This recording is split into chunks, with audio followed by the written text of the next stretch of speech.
উপস্থিত সকলকে যারা এখানে এসেছেন আজকে তাদের সকলকে স্বাগত জানাচ্ছি।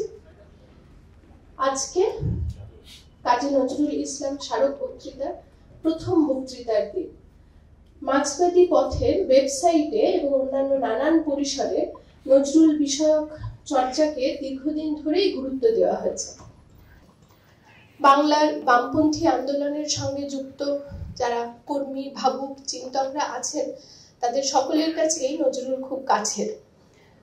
প্রথম দিককার বামপন্থী আন্দোলনের ইতিহাসেও নজরুল একজন গুরুত্বপূর্ণ ব্যক্তিত্ব। আমরা সবেই তার জন্মের 125 বছর পেরিয়ে এসেছি। লাঙল পত্রিকার 100 বছর হবে আর কয়েক মাস বাদেই পরের বছর 2025 সাল। এছাড়াও আমরা এখন যে পরিস্থিতিতে দাঁড়িয়ে আছি, গোটা দেশ জুড়ে এবং রাজ্য জুড়ে ধর্মীয় উগ্রতা ইন্ধনে যে দাঙ্গা পরিস্থিতি তৈরি হয়েছে, বর্তমান প্রতিবেশী দেশের সঙ্গে, বাংলাদেশের সঙ্গে ভারতবর্ষের বদলে যাওয়া সম্পর্কের বিবর্তন, এছাড়াও নানান সামাজিক এবং রাজনৈতিক কর্মকাণ্ডে আমরা দেখছি নজরুল আরো ধীরে ধীরে প্রাসঙ্গিক হয়ে উঠছেন, চিরকালই ছিলেন। ফলে মার্ক্সবাদী পথের পত্রিকার তরফ থেকে আমাদের আজকের এই আয়োজন কাজী নজরুল ইসলাম স্মারক বক্তৃতা, তার প্রথম বক্তৃতা আজকের বিষয় মৃত্যুকে ডাক জীবন পানে, ধূমকেতু, রক্তকরবী, লাঙল। আজকের বক্তা যাদবপুর বিশ্ববিদ্যালয়ের বাংলা বিভাগের অধ্যাপক আব্দুল কাফি। মার্ক্সবাদী পত্রিকা প্রথম সংখ্যা প্রকাশিত হয়েছে 1981 সালের 5ই আগস্ট, কাকাবাবুর জন্মদিনের দিন। সেই প্রচ্ছদ জুড়েও আমরা দেখব ছিলেন গোটাটাতেই কাকাবাবু। কমরেড মুজাফফর আহমেদ পার্টির প্রতিষ্ঠাতাদের মধ্যে অন্যতম একজন এবং কমিউনিস্ট আন্দোলনের পথিকৃৎ। নজরুলের সঙ্গে তার বন্ধুত্ব হয় প্রথম বিশ্বযুদ্ধের পরে। নজরুল যখন দেশে ফিরে আসেন এই কলকাতা শহরে, বলা বাহুল্য দুজনেই দুজনকে প্রভাবিত করেছেন। নজরুল সাম্যবাদে আকৃষ্ট হয়েছেন। কাকাবাবুর সঙ্গে নবযুগ পত্রিকা প্রকাশের পর একত্রে গঠন করেছেন লেবার স্বরাজ পার্টি। কাকাবাবুর লেখা কাজী নজরুল ইসলাম স্মৃতিকথা এবং কাজী নজরুল প্রসঙ্গে বইগুলির কথা এখানে উপস্থিত সকলেরই জানা, নতুন কথা কিছু নয়। আমাদের মনে পড়বে 1926 সালে কাকাবাবুর অনুরোধে নজরুল ইন্টারন্যাশনালের তর্জমা করেন। সুন্দর একটি নাম দেন অন্তর ন্যাশনাল সঙ্গীত। এছাড়াও লাঙলের প্রথম দিককার কিস্তিতে সাম্যবাদ, কৃষকের গান, সব্যসাচীর মতো লেখাগুলি, তার রচনাগুলি তার রাজনৈতিক সত্তারই প্রকাশ ঘটায়। নানা কারণে নজরুলকে স্মরণ করার দায় আমাদের। আমরা আমাদের স্বার্থেই নজরুলকে আরেকবার করে পড়ার চেষ্টা করছি। তার সঙ্গে এটা আহ্লাদেরও। প্রায় 100 বছর পরে কবিকে, তার বিপুল কর্মকাণ্ডকে, তার রচনাকে ফিরে দেখার জন্য, নতুন করে নতুন পরিস্থিতিতে বোঝার জন্য, উপলব্ধি করার জন্য আমরা সকলেই একত্রিত হয়েছি, মিলিত হয়েছি। সকলকে আরেকবার স্বাগত জানাচ্ছি। সরাসরি অনুষ্ঠানে চলে যাব। আমাদের এখানে অনুষ্ঠান গুরুত্ব এটাই যে মার্ক্সবাদী পত্রিকা তরফ থেকে এই প্রথম আমরা কাজী নজরুল ইসলাম স্মারক বক্তৃতা শুরু করব। এরপর আমাদের ইচ্ছে প্রত্যেক বছর রাজ্যের বিভিন্ন প্রান্তে ঘুরে ঘুরে স্মারক বক্তৃতা নানান বিষয়ে আয়োজন করা। প্রবোধ দাশগুপ্ত রাজ্য সম্পাদক হিসেবে সিপিআইএমের এই পত্রিকা শুরু করেন। এখানে আমাদের 2 প্রাক্তন সম্পাদক উপস্থিত আছেন, বিমানদা এবং সূর্যদা। 3.5 দশক ধরে পত্রিকা প্রকাশের সঙ্গে সঙ্গে আমরা এর মধ্যে যেটা করি, গোটা মার্ক্সবাদী পত্রিকা শুরু থেকে এখন পর্যন্ত গোটা পত্রিকাটা ডিজিটাইজেশন হয়েছে এবং যে কোনো আর্টিকেল নেটে অ্যাভেলেবল পাওয়া যাবে, যার ফলে রেডি রেফারেন্স হিসেবে কাজে লাগবে। দ্বিতীয়ত আমাদের ওয়েবসাইট আমরা চালু করি, সেখানে প্রায় নিয়মিত প্রতিদিন নানান বিষয়ে গুরুত্বপূর্ণ লেখা প্রকাশ করা হয় এবং পৃথিবীর বিভিন্ন দেশে অবস্থানকারী বসবাসকারী মার্ক্সবাদী চর্চায়, রাজনৈতিক চর্চায়, এ রাজ্যের ঘটনাবলী ওরা বিশ্বের ঘটনাবলী নিয়ে যারা উৎসুক, তাদের সঙ্গে একটা নেটওয়ার্কিং হয়েছে, যোগাযোগ হয়েছে। তারা নিয়মিত সেগুলো পাঠ করেন, নানা রকম মতামত দেন। আমরা কয়েকটা বইও পাবলিশ করেছি। একটু পরে এখানে সীতারামেশ্বরীর যে সমস্ত লেখা মার্ক্সবাদী পথে বেরিয়ে গেছে, মূলত তার মধ্যে যেগুলো মতাদর্শগত প্রশ্নে, সেগুলো একটি সংকলন এই মার্ক্সবাদী পথের টিম তারা সম্পাদনা করেছে এবং টিকা সহ বিভিন্ন রেফারেন্স দিয়ে সেটাকে আমরা আজকে প্রকাশ করব। ইতিমধ্যেই তা প্রি বুকিংয়ে অনেকেরই আগ্রহ আছে এবং পৃষ্ঠপোষক আছে, তা প্রমাণিত হয়েছে। এরপরে স্মারক বক্তৃতায় আমাদের সম্পাদক মন্ডলীর সদস্য মার্ক্সবাদী পথের অধ্যাপক কাফি খান উপস্থিত আছেন। তিনি বলবেন। বিষয়টা এরকম নেওয়া হয়েছে যেহেতু ধূমকেতু, রক্তকরবী এবং লাঙল, আমি বিষয়ের মধ্যে যাব না। স্মারক বক্তৃতা তারই বিষয়, সেই বলবে এবং এই ব্যাপারে সে অথরিটিও বটে। প্রথম কাজী নজরুল ইসলামের কবিতা যিনি ছাপেন, তিনি আবার এই কাফির পূর্বসূরি, তার ঠাকুরদার ভাই বা বাবার জ্যাঠামশাই। তো সেটা বড় বিষয় নয়। বিষয় আমরা যেটা বেছে নিয়েছি সেটা সে বলবেন, কিন্তু তিনটি অ্যানেকডট আমি বলবো। একটি হচ্ছে ধূমকেতু যখন লাঙল এবং রক্তকরবী আসলে আমাদের রাজ্যে বাংলা ভাষায় বা আমাদের দেশে রাজনৈতিক চর্চা, রাজনৈতিক সাংবাদিকতা এবং নির্দিষ্ট লক্ষ্য নিয়ে, মতাদর্শ নিয়ে লেখনী প্রকাশের যে ধারা, সেটা সূত্রপাত হয়।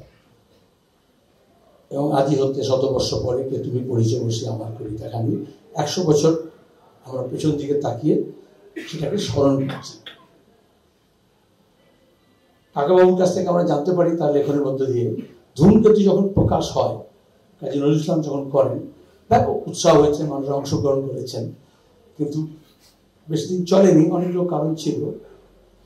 তার মধ্যে একটি কারণ ছিল, যিনি উৎসাহ নিয়ে এসে কাজী নজরুল ইসলামকে বলেন যে পত্রিকা বার করো, পরে জানা গেল সে পুলিশের লোক।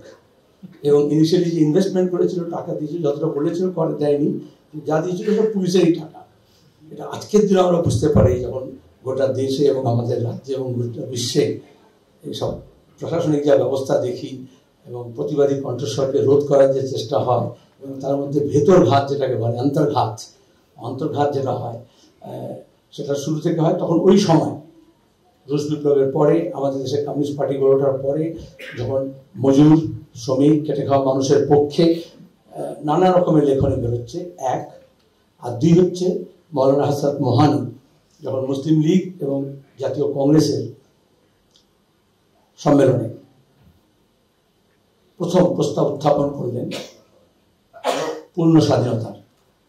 পাশ হলো না, আপনারা সবাই জানেন, কিন্তু প্রথম তিনি বললেন এবং তার জন্য তার মোকদ্দমা হলো। এবং এখন যেরকম দ্রোহের সংস্কৃতি করলে বা প্রতিবাদ করলে বা রাত জাগলে যেরকম মিথ্যা মামলা করা হয়, সেরকম এখন অবশ্য ন্যায় সংহিতা নাম দেওয়া হয়েছে, কিন্তু তখন কাছে ধারা অনুযায়ী তারই পূর্বসূরি সরকাররা কেস করে এবং তার সেই কেস মারাত্মক দেশদ্রোহের কেস একটা, আর একটা এই ধারা কেন বলেছেন উনি, তাতে যাবজ্জীবন কারাদণ্ড হতে পারত। তারপরে বাংলা ভাষায়, বাংলায় প্রথম পূর্ণ স্বাধীনতার পক্ষে ঘোষণা করা এবং লেখনী, সেটা হচ্ছে ধূমকেতুর মধ্য দিয়ে, কাজী নজরুল ইসলামের লেখনের মধ্য দিয়ে। সাহস ছিল বটে, এই জন্যই বিদ্রোহী কবি। একটা অ্যানেকডট আমি বলি, যে গান হলো কারো এই লৌহ কপাট ভেঙে ফেল কলের পাট, তার মধ্যে একটা সব আছে না, যত সব বন্দি চালায় আগুন জ্বালা। যখন নজরুল ইসলাম জেলে বন্দি, তখন যা হয় বিকেলবেলা হারমোনিয়াম নিয়ে গান লাগিয়ে দেন আর সবাই শোনে।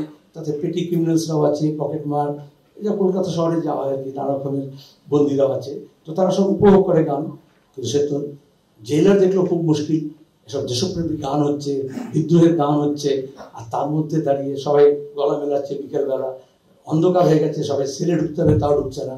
তখন সে কায়দা করে বললো, এই এখন যে অপপ্রচার হয়, ফেক নিউজ হয়, যেরকম হোয়াটসঅ্যাপ ইউনিভার্সিটি হয় তার সূত্রপাত, তখন বললো জেলার ডেকে এই অপরাধীদেরকে, তোমরা গলা মেলাচ্ছ, আরো তোমাকে গাল দিচ্ছে, তোমাদেরকে সব বন্দি শালা বলছে, আর তোমরা সব বন্দি আছে তার সঙ্গে গলা মেলাচ্ছ।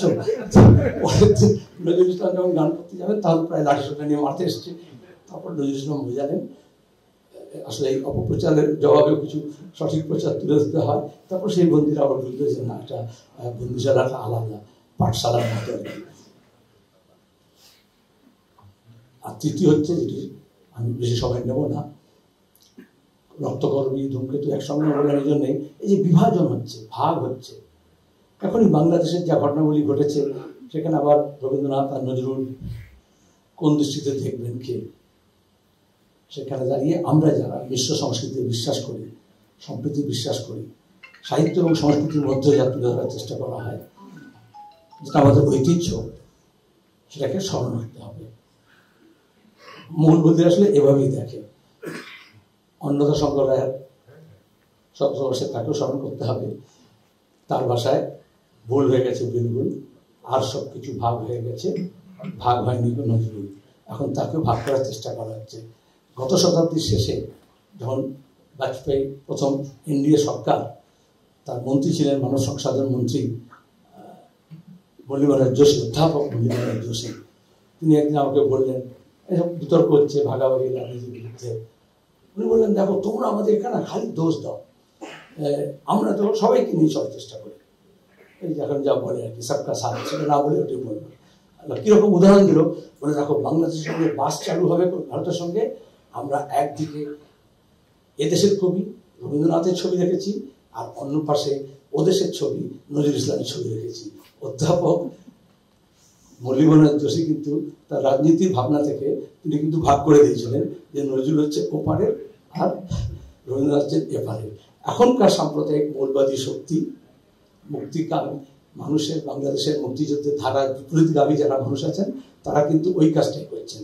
আসলে মৌলবাদীরা সীমানার এপারে হোক বা ওপারে হোক, তাদের কাজ এক।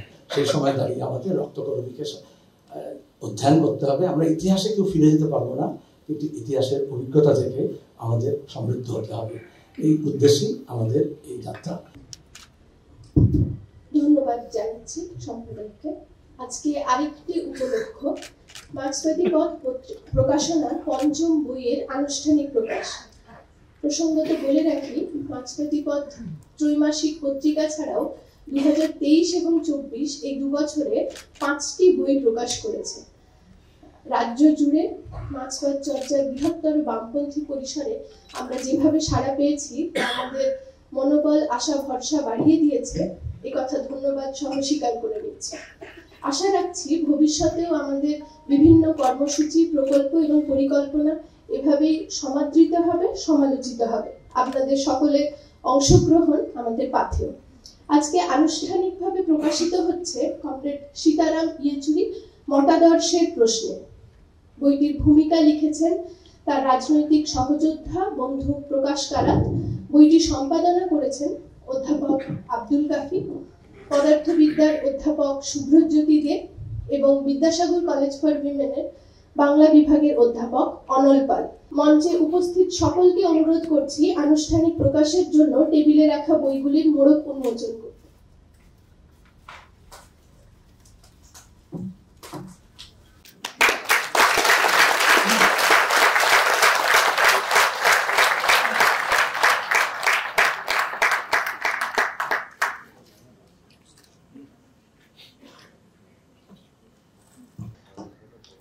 এখন আমরা উপস্থিত হয়েছি যে মূল আয়োজনের জন্য স্মারক বক্তৃতা, তার জন্য মূল বক্তাকে ডেকে নিচ্ছি। স্মারক বক্তৃতা দিচ্ছে একমাত্র বক্তাকে ডেকে নিচ্ছি।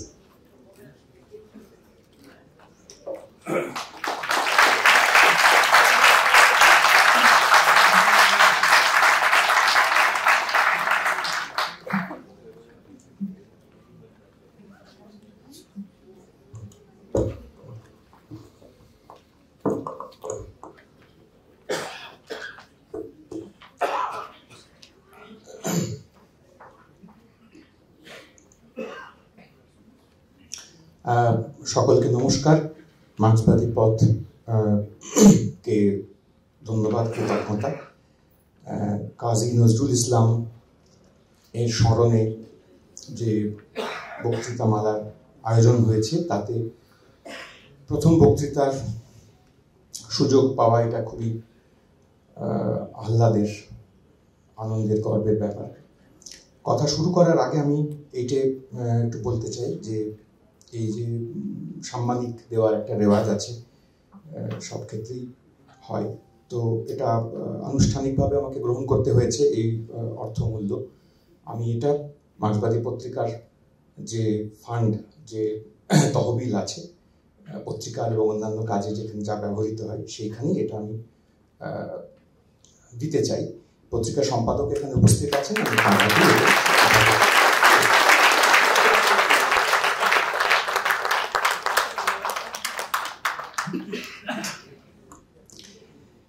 আচ্ছা, এবারে আমাদের আলোচনার যে বিষয়, আপনারা বুঝতেই পারছেন যে খুবই বিখ্যাত একটি গানের থেকে নজরুলের, সেখান থেকে একটা লাইন পংক্তি, সেটা খামচে খানিকটা তুলে নেওয়া হয়েছে। মৃত্যুকে ডাক জীবন পানে, গানটা আমরা শুনলাম আজকে। এবং নজরুলের কোন একটা অনুষ্ঠান হচ্ছে, সেখানে একটু যখন গান শুরু হচ্ছিল তখনই সূর্যদা ছিলেন নিচে পাশে, খানিকটা উসখুস করছিলেন যে কারারই লৌহ কপাট হয় যদি, যদি হতো ইত্যাদি। তো সেই মনে করার সঙ্গে সঙ্গেই প্রায় শিল্পী ওই গানটি ধরলেন খানিক বাদে। তো সেটাতে স্বাভাবিকভাবে ওই পংক্তিটিও এলো, যেটা আজকে আমি যে কথাগুলো বলতে চাইবো তার সঙ্গে সঙ্গতিপূর্ণ বটে।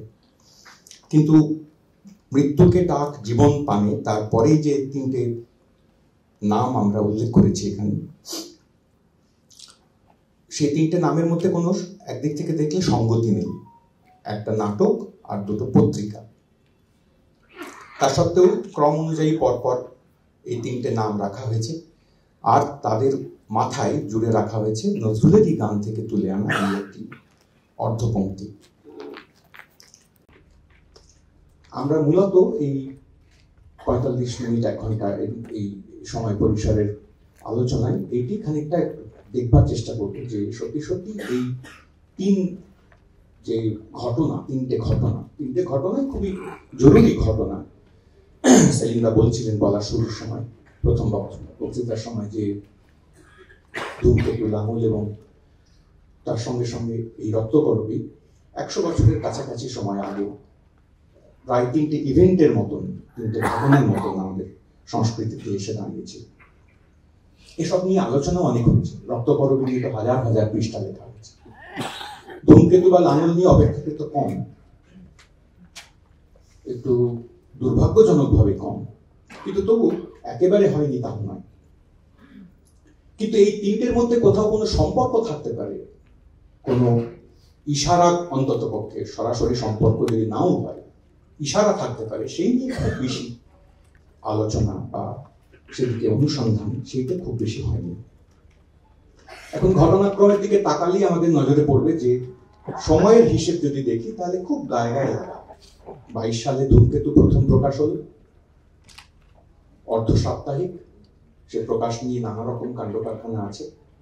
আপনারা জানেন, মুজাফফর আহমেদের স্মৃতিকথা থেকে, নজরুল ইসলামকে কেন্দ্র করে লেখা যে বই, তার থেকে সেসব সম্পর্কে আমরা কিছু কিছু খবর পেয়েছি।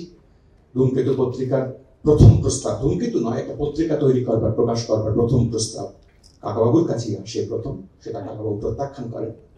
250 টাকা দিয়ে একটা পত্রিকা এরকম করে চালানো সম্ভব নয়। ওই মূলধন 250 টাকা দেওয়া হবে। ওই যে পুলিশের লোকের কথা পরে আবিষ্কার হয়েছিল, তিনি হাফিজ। তারপরে কাকাবাবু এ কথাই জানিয়েছেন যে আমাকে রাজি না করতে পেরে সে চলে যায় শতান নজরুলের কাছে। নজরুলও তখন উদ্দীপনার একটা তুঙ্গ চেহারায় আছেন। অনেক রকম এখানে মত আছে। নজরুল তখন সত্য অন্য একটা পত্রিকার কাজ হারিয়েছেন, কাজ করবেন না, কাজ ছেড়ে দিয়েছেন, এসব নিয়ে খানিকটা চিন্তিত আছেন। সেই সময় তিনি 250 টাকাতেই রাজি হয়ে যান। ঠিক আছে, 250 টাকাতেই পত্রিকা হবে। কিন্তু পরে কাকাবাবু এই কথাও লিখেছেন যে 250 টাকাও সম্ভবত সম্পূর্ণ পাওয়া যায়নি, 200 টাকা পাওয়া গিয়েছিল। কিন্তু নজরুল যখন পত্রিকা শুরু করছেন 22 সালে, তখন তিনি বেশ আটঘাট বেঁধে যাকে বলে পত্রিকা শুরুর কাজ তিনি করেন। অনেকের কাছ থেকে জানেন আপনারা সবাই, সবগুলো সুচর্চিত কথা উল্লেখ মাত্র করছি খুব দ্রুত অন্য বিষয়ে যাওয়ার আগে। রবীন্দ্রনাথের কাছ থেকে আশীর্বাণী আসে, শরৎচন্দ্র চট্টোপাধ্যায় তিনি একটা চমৎকার ছোট লেখা পাঠান, আর অনেকেই এরকম আশীর্বাদ এবং শুভেচ্ছা পাঠাতে থাকেন। রবীন্দ্রনাথের লেখা এবং শরৎচন্দ্রের যে লেখা আশীর্বাদ সেসব পত্রিকার সামনে ছাপা হতো, কিছু বাদে ব্লক করে ছাপা হতো। সে পত্রিকার পুরনো সংখ্যা দেখলেই সে খবর পাওয়া যায়। তো এইসব কাণ্ড কারখানা করে ধূমকেতু এসে পড়লো খানিকটা ধূমকেতুরই মতন 22 সালে। 23 সালে রবীন্দ্রনাথ রক্তকরবীর যে চেহারা আমরা আজকে পাই নাটক, সেইটা লেখার কাজ শুরু করেন। 23 সালের এপ্রিল মাসে রবীন্দ্রনাথ শিলং যান। বোলপুর থেকে সে সময়কার প্রাকৃতিক অবস্থার সংকটপূর্ণ ছিল, গরম ইত্যাদি, ফলে তিনি খানিকটা 2 মাসের মতো সময় নিয়ে শিলং চলে যান। শিলংয়ে গিয়ে সেই রক্তকরবীর প্রথম খসড়া যাকে বলে লেখার কাজ শুরু হয়। নানা চিঠিপত্র আছে এসব নিয়ে। অমিয় চক্রবর্তীকে লেখা একটা চিঠি মে মাসের গোড়ায়, তাতে রবীন্দ্রনাথ লিখছেন যে একটা নাটক গোচের কিছু লেখার কথা ভাবছি। তখনও লেখা শুরু হয় মে মাসের একেবারে গোড়া। তারপরে জুলাই মাসের একেবারে গোড়াতে অমিয় চক্রবর্তীকে লেখা আরেকখানা চিঠিতে খবর পাওয়া যাচ্ছে একটা নাটক হয়েছে, লিখেছি, সেটা পড়া হলো, পড়লাম। বুঝতে পারা যাচ্ছে তাহলে মে মাসের ওই প্রথম সপ্তাহের পর থেকে নাটক লেখা শুরু হয়েছে, আর জুলাইয়ের একেবারে গোড়ার আগে নাটক লেখা শেষ হয়েছে। রবীন্দ্রনাথ জুনের শেষে কলকাতায় ফিরে আসেন এবং তারপরে আবার বিশ্বভারতীতে মানে বোলপুরে থাকেন এবং নাটক লেখা চলতে থাকে। কিন্তু এই দুটো খসড়ার পরেও আমরা সবাই জানি সম্মাননীয় প্রণয় কুমার কুণ্ডু তিনি রক্তকরবীর সমস্ত পাঠ খসড়া যা পাওয়া যায়, একটা পাওয়া যায়নি, একটা তিনি ওখানে দেননি, দেখেননি বলে, বাকি সব কটা খসড়া নিয়ে পূর্ণাঙ্গ 1999 সালে একটা মোটা সংকলন তৈরি করেছিলেন, পাঠভেদগুলো পরপর সাজিয়ে দিয়ে। তাতে ওই 10-11টা পাঠ সব মিলিয়ে আছে একসঙ্গে। টের পাওয়া যাচ্ছে রবীন্দ্রনাথ নিজের ওই শিলংয়ে বসে লেখা যে প্রথম বা দ্বিতীয় বা 1.5তম খসড়া তৈরি করছিলেন, তাকে তারপরে প্রায় 1 বছর ধরে প্রচুর ঘষা মাজা করেছেন, বারবার বদলেছেন, গান যুক্ত করেছেন, গান বাদ দিয়েছেন, সংলাপ পাল্টে ফেলেছেন, শুরুর অংশটাকে বদলে দিয়েছেন। 1 বছর ধরে, এতদিন ধরে রবীন্দ্রনাথ আর কোনো নাটকে এতগুলো খসড়া সহযোগে একটা বিশেষ জায়গাতে পৌঁছানোর চেষ্টা করেন। এমনকি পত্রিকায় ছাপার আগে রামানন্দ চট্টোপাধ্যায়কে প্রবাসী সম্পাদক চিঠিতেও লিখছেন যে একটু পরে ছাপো, এখনই নয়, এখানে নয়, ওই সংখ্যায় ছাপো, আমি আগে একবার দেখে নিতে চাই, এটা একটা অভিনয়ের একটা বন্দোবস্ত করে। তো শেষ পর্যন্ত রক্তকরবী ছাপা হলো 1924 সালে। এই 100 বছর চলছে তার। 1924 সেপ্টেম্বর মাস, আশ্বিন বাংলা মাসে প্রবাসী পত্রিকায় সম্ভবত এই প্রথম, সম্ভবত বলছি কারণ একটু অন্য তথ্য থাকতে পারে, আমার জানা মতে সম্ভবত এই প্রথম বাংলায় কোন একটা পূর্ণাঙ্গ নাটক একটা ক্রোড়পত্র, স্বতন্ত্র ক্রোড়পত্র আকারে ছাপা হলো ইনসার্ট হিসেবে। মূল যে প্রবাসী পত্রিকার সেই আশ্বিন মাসের সংখ্যা, তাতে রক্তকরবী নেই, সঙ্গে দেওয়া হয়েছিল। সে এক চমকপ্রদ ব্যাপার। সেই রক্তকরবী 24 সালে প্রকাশ হলো যে সংস্করণ, যে চেহারায় রূপে, তার পরের বছরে 25 সালে রবীন্দ্রনাথ তার ইংরেজি তর্জমা করে ফেললেন অত্যন্ত দ্রুত গতিতে। এতদিন ধরে খসড়ার পর খসড়া অতৃপ্তির সঙ্গে তৈরি করে একটা নাটক দাঁড় করালেন, তারপরে পরে অতি দ্রুত তিনি 25 সালে তার ইংরেজি তর্জমা করলেন। সম্ভবত, আবার সম্ভবতই বলছি কারণ খুব নিশ্চিত কথা কেউ বলেননি, ধরে নেওয়া হয় এটা রবীন্দ্রনাথই করেছিলেন। কারো কারো সাহায্য নিয়ে থাকতে পারেন, কিছু কিছু নোট মার্জিনে ছিল, কেউ কেউ খানিক সংশোধন করেছেন রবীন্দ্রনাথ ছাড়া। কিন্তু যেহেতু আর কারো নাম নেই এবং অন্য কেউ দাবিও করেননি, ফলে রবীন্দ্রনাথই এই রেড ওলিয়েন্ডার এই নামে রক্তকরবীর ইংরেজি তর্জমা, তার অনুবাদক, এটি প্রচলিত কথা ধরে নেওয়া হয় সবাই, তাই আমরা মানি। তারপর 26 সালে প্রথম বাংলা স্বতন্ত্র বই আকারে রক্তকরবী প্রকাশিত হল। তাহলে 23-এ লেখা শুরু করলেন, 24-এ প্রকাশ হলো পত্রিকায়, 25-এ ইংরেজি তর্জমা হলো, 26-এ বাংলা বইটি স্বতন্ত্র বই আকারে প্রকাশ হলো। এর মাঝখানে ওই 25 সালে যে বছর ইংরেজি তর্জমা প্রকাশিত হচ্ছে রক্তকরবীর, সেই বছরে গোড়ার দিকে বাংলায় আবার একটি নতুন চমকপ্রদ পত্রিকা প্রকাশ হলো, তার নাম লাঙল। এবং কয়েক মাস চলার পরে সে লাঙল নজরুল তার কর্মাধ্যক্ষ, প্রধান সম্পাদকই বলা যায়। তার নেতৃত্বে লাঙল বেশ খানিকটা তোলপাড় তৈরি করে দেওয়ার একটা কাণ্ড কারখানা করে, এবং কয়েক মাস বাদে লাঙল যখন খুব ধুঁকছে, প্রায় কিছুদিন বন্ধ থাকার পরে লাঙল শেষ পর্যন্ত গণবাণী নামক আরেকটি পত্রিকা অগস্ট মাসে গণবাণী পত্রিকার সঙ্গে একসঙ্গে জুড়ে যায়। গণবাণী প্রথম যে সংখ্যা, সেই মোজাফফর আহমেদের সম্পাদনায়, সেই সম্পাদনায় প্রথমেই লেখা হয় লাঙলে কি বলে গণবাণীর তলাতে সে উপশিরোনামের মতন, যে এর সঙ্গে লাঙল একীভূত হয়ে গেল, লাঙল গণবাণীতে মিশে গেল। তারপরে গণবাণীও খুব বেশি দিন প্রকাশিত হয়েছে তা নয়, বেশ কিছু মাস প্রকাশিত হয়েছে, তারপরে গণবাণীও নানা কারণে বন্ধ হয়েছে। তো আমাদের কালপর্ব হচ্ছে অতএব এইরকম: 1922 ধূমকেতু, 1923-24 রক্তকরবী, 1925 লাঙল, 22 থেকে 25, এই 3টে বছর, এই 3 ঘটনা, ইভেন্ট, যা অভূতপূর্বই বলা যায়। সম্পাদক বলেছেন প্রথমে বলার সময় যে ধূমকেতু অভূতপূর্ব নানা কারণে, এত আশ্চর্য জনপ্রিয় পত্রিকা বাংলায় সে সময়ে আর কেউ দেখেনি, পরেও খুব বেশি হয়েছে তা নয়। ধূমকেতুর বন্ধুরা কখনো কখনো যে সমস্ত স্মৃতি কথা লিখেছেন তাতে একথা কেউ কেউ জানিয়েছেন যে আমরা সব পাড়ার মোড়ে দাঁড়িয়ে থাকতাম, ভবানীপুরে অপেক্ষা করতাম কখন ধূমকেতু আসবে। আসা মাত্র হকারের কাছ থেকে মুহূর্তের মধ্যে সমস্ত কপি বিক্রি হয়ে যেত। কোনো কোনো সময় হকারেরা পত্রিকা অফিসে গিয়ে হামলা করে বলতো আরো কাগজ চাই, আরো কাগজ দিন। অল্প কিছুদিনের মধ্যে 5000 সংখ্যা ছাপা তা শুরু হয়। এত হাজার পত্রিকা, ধূমকেতু কিছুদিন বাদে কয়েক সংখ্যা পর থেকেই পত্রিকার প্রথম পাতাতেই একথা খুব গর্বের সঙ্গে ঘোষণা করতে থাকে যে এটা বাংলার সবচেয়ে বেশি, কলকাতা শহরে সবচেয়ে বেশি প্রচারিত প্রকাশিত, এখনকার অর্থে নয়, সবচেয়ে সর্বাধিক প্রচারিত প্রকাশিত সেই অর্থে নয়, আদর্থেই সত্যি সবচেয়ে বেশি প্রকাশিত এবং প্রচারিত একটি বিকৃত কাগজ। তো এই ধূমকেতু তাকে কেন্দ্র করে কাকাবাবুর সঙ্গে, মোজাফফর আহমেদের সঙ্গে ঈষৎ মনোমালিন্য হয় নজরুলের। সে মনোমালিন্য হওয়ার কারণটুকু অনুমান করা কঠিন নয়। তার কারণ কাকাবাবু প্রথম থেকেই অনুমান করছিলেন যে 200-250 টাকা দিয়ে একটা পত্রিকা প্রকাশ করার কথা বলছে যখন, তার মধ্যে নিশ্চয়ই কোথাও কোনো ষড়যন্ত্র থাকতে পারে, কোন রকম বিপদও থাকতে পারে। পত্রপাঠ বিদায় করে দিয়েছিলেন সেই সম্ভাবনাকে। কিন্তু নজরুল রাজি হয়ে গেলেন, শুধু হয়ে গেলেন নয়, তারপরে সাপ্তাহিক পত্রিকার পরিবর্তে বললেন সপ্তাহে 2 বার করে দেবেন। এইটাতে কাকাবাবু স্বাভাবিকভাবেই সংগঠক, খানিক দূরদৃষ্টি সম্পন্ন, তিনি শঙ্কিত ছিলেন যে নজরুল এটা ঠিক করছে, টানতে পারবে। এত উদ্দীপনা, এত ঘন ঘন, এত তেজদীপ্ত লেখালেখি, অগ্নিবর্ষী লেখা যাকে বলে। অনেক সময় অনেকে মনে করেছেন পরে যে এই ধূমকেতু পত্রিকার সঙ্গে অনেক আগে ওই আমাদের স্বদেশী আন্দোলনের সময় সন্ধ্যা পত্রিকা, ব্রহ্মনাঙ্গল উপাধ্যায়ের সন্ধ্যা পত্রিকা যে ধরনের পপুলারিটি তৈরি হয়েছিল ওই রকম অগ্নিশ্রাবী লেখার কারণে, সেই রকম লেখার একটা ধাঁচ এই ধূমকেতু হয়তো আয়ত্ত করতে চাইছে। আপনারা খুবই আশ্চর্য হবেন, কেউ কেউ, সবাই নন, অনেকে দেখেছেন, জানেন যে ধূমকেতু প্রথম থেকেই ঘোষিতভাবে ব্রহ্মবান্ধব উপাধ্যায়ের জীবনী, কর্মকাণ্ড সেই নিয়ে ধারাবাহিকভাবে লেখা প্রকাশ করতে থাকে।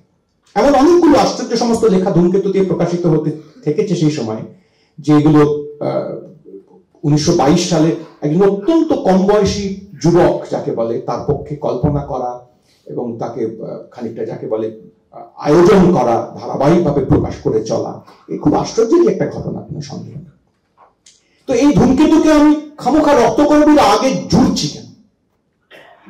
রক্তকরবী একটা বিশ্ববিখ্যাত নাটক, সবাই আমরা সেই রক্তকরবী হয় অভিনয় দেখেছি, না হলে পাঠ শুনেছি, না হলে পড়েছি, ভেতরে ভেতরে অনুরণিত হয়েছি। রাজা, নন্দিনী, রঞ্জন, এই 3 চরিত্র, অন্তত পক্ষে তার সঙ্গে বিশু পাগল একটুখানি দূরে আড়ালে যেমন থাকে সে, তাদের নিয়ে আপ্লুত হয়েছি। রক্তকরবীর গান বারবার গিয়েছি, কিন্তু তার সঙ্গে কোথাও ধূমকেতুর সম্পর্ক কি করে থাকতে পারে, বা লাঙলেরই বা সম্পর্ক কি করে থাকতে পারে?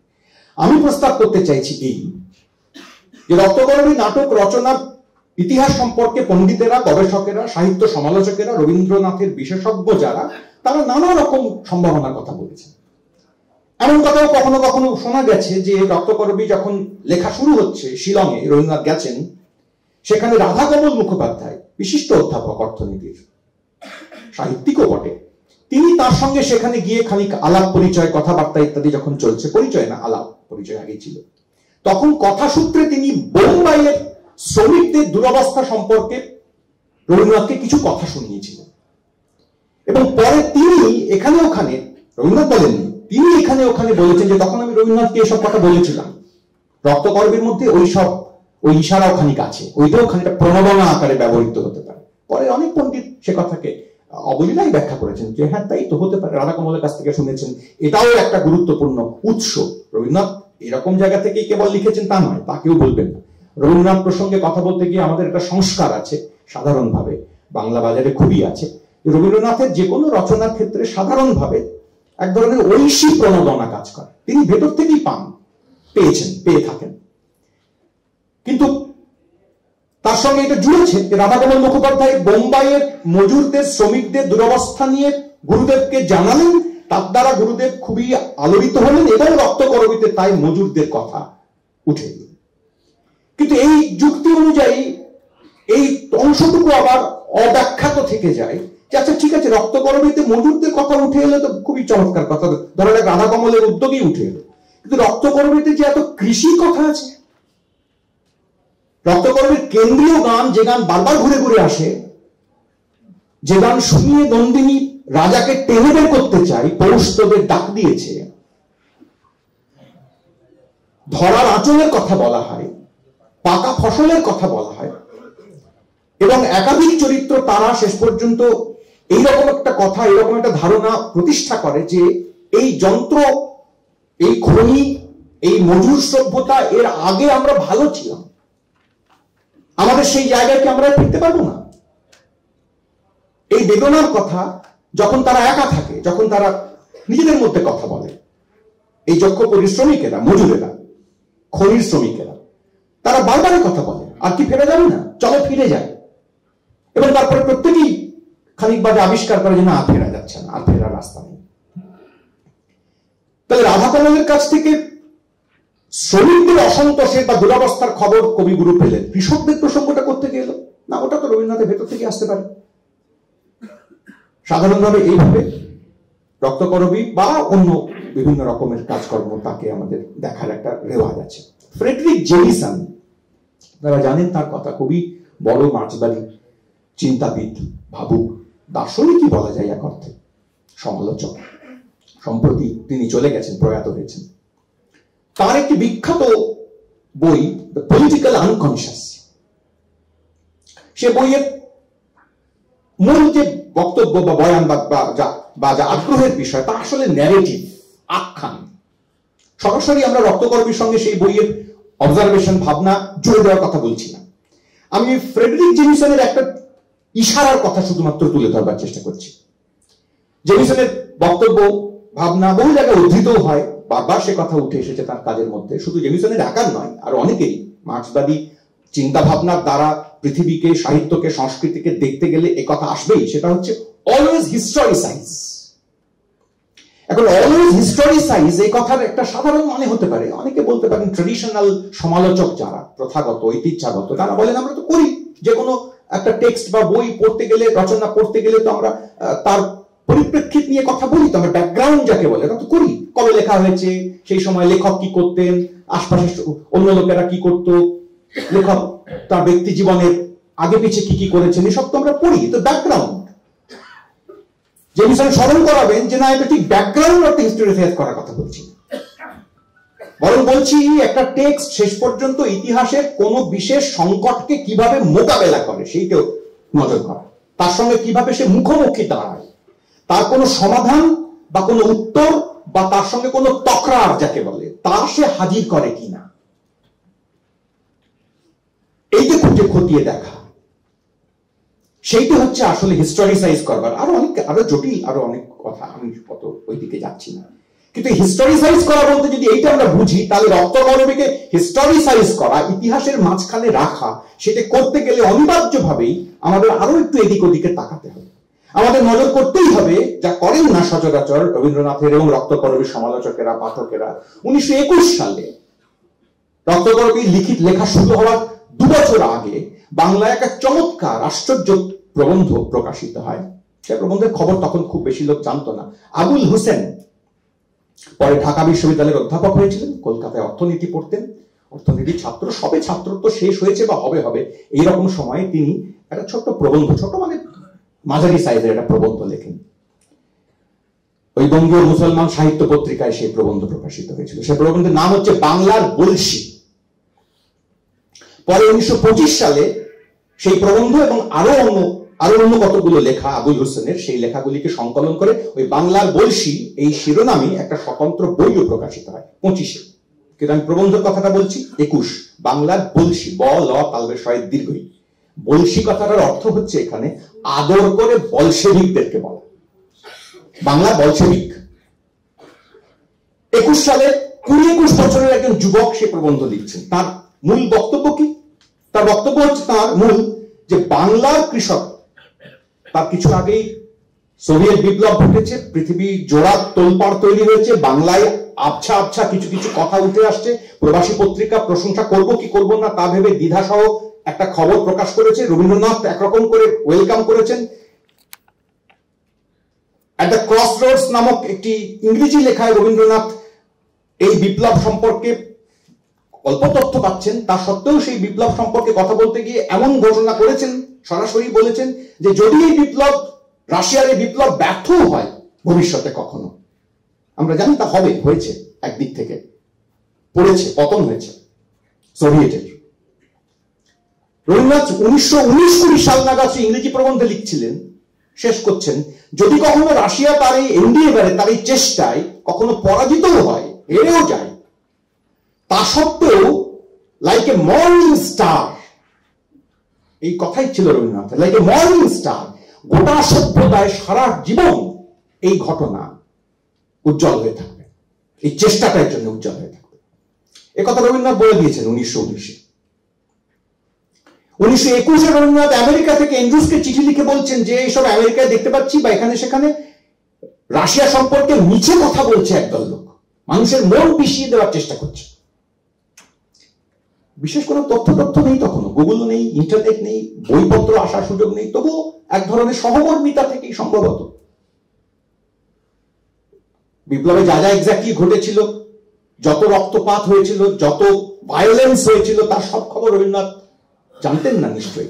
জানলে এরকম কথা নাও বলতে পারতেন, তার পছন্দ নাও হতে পারত, কিন্তু যতটুকু জেনেছিলেন তাতে এক ধরনের আহ্লাদ তৈরি হয়েছিল তার, এবং উল্টো পক্ষ যে মিছে কথা বলছে সে কথা সম্পর্কে সচেতন ছিলেন। নাহলে এন্ড্রুসকে 21 সালের চিঠিতে উনি কথা বলবেন কেন?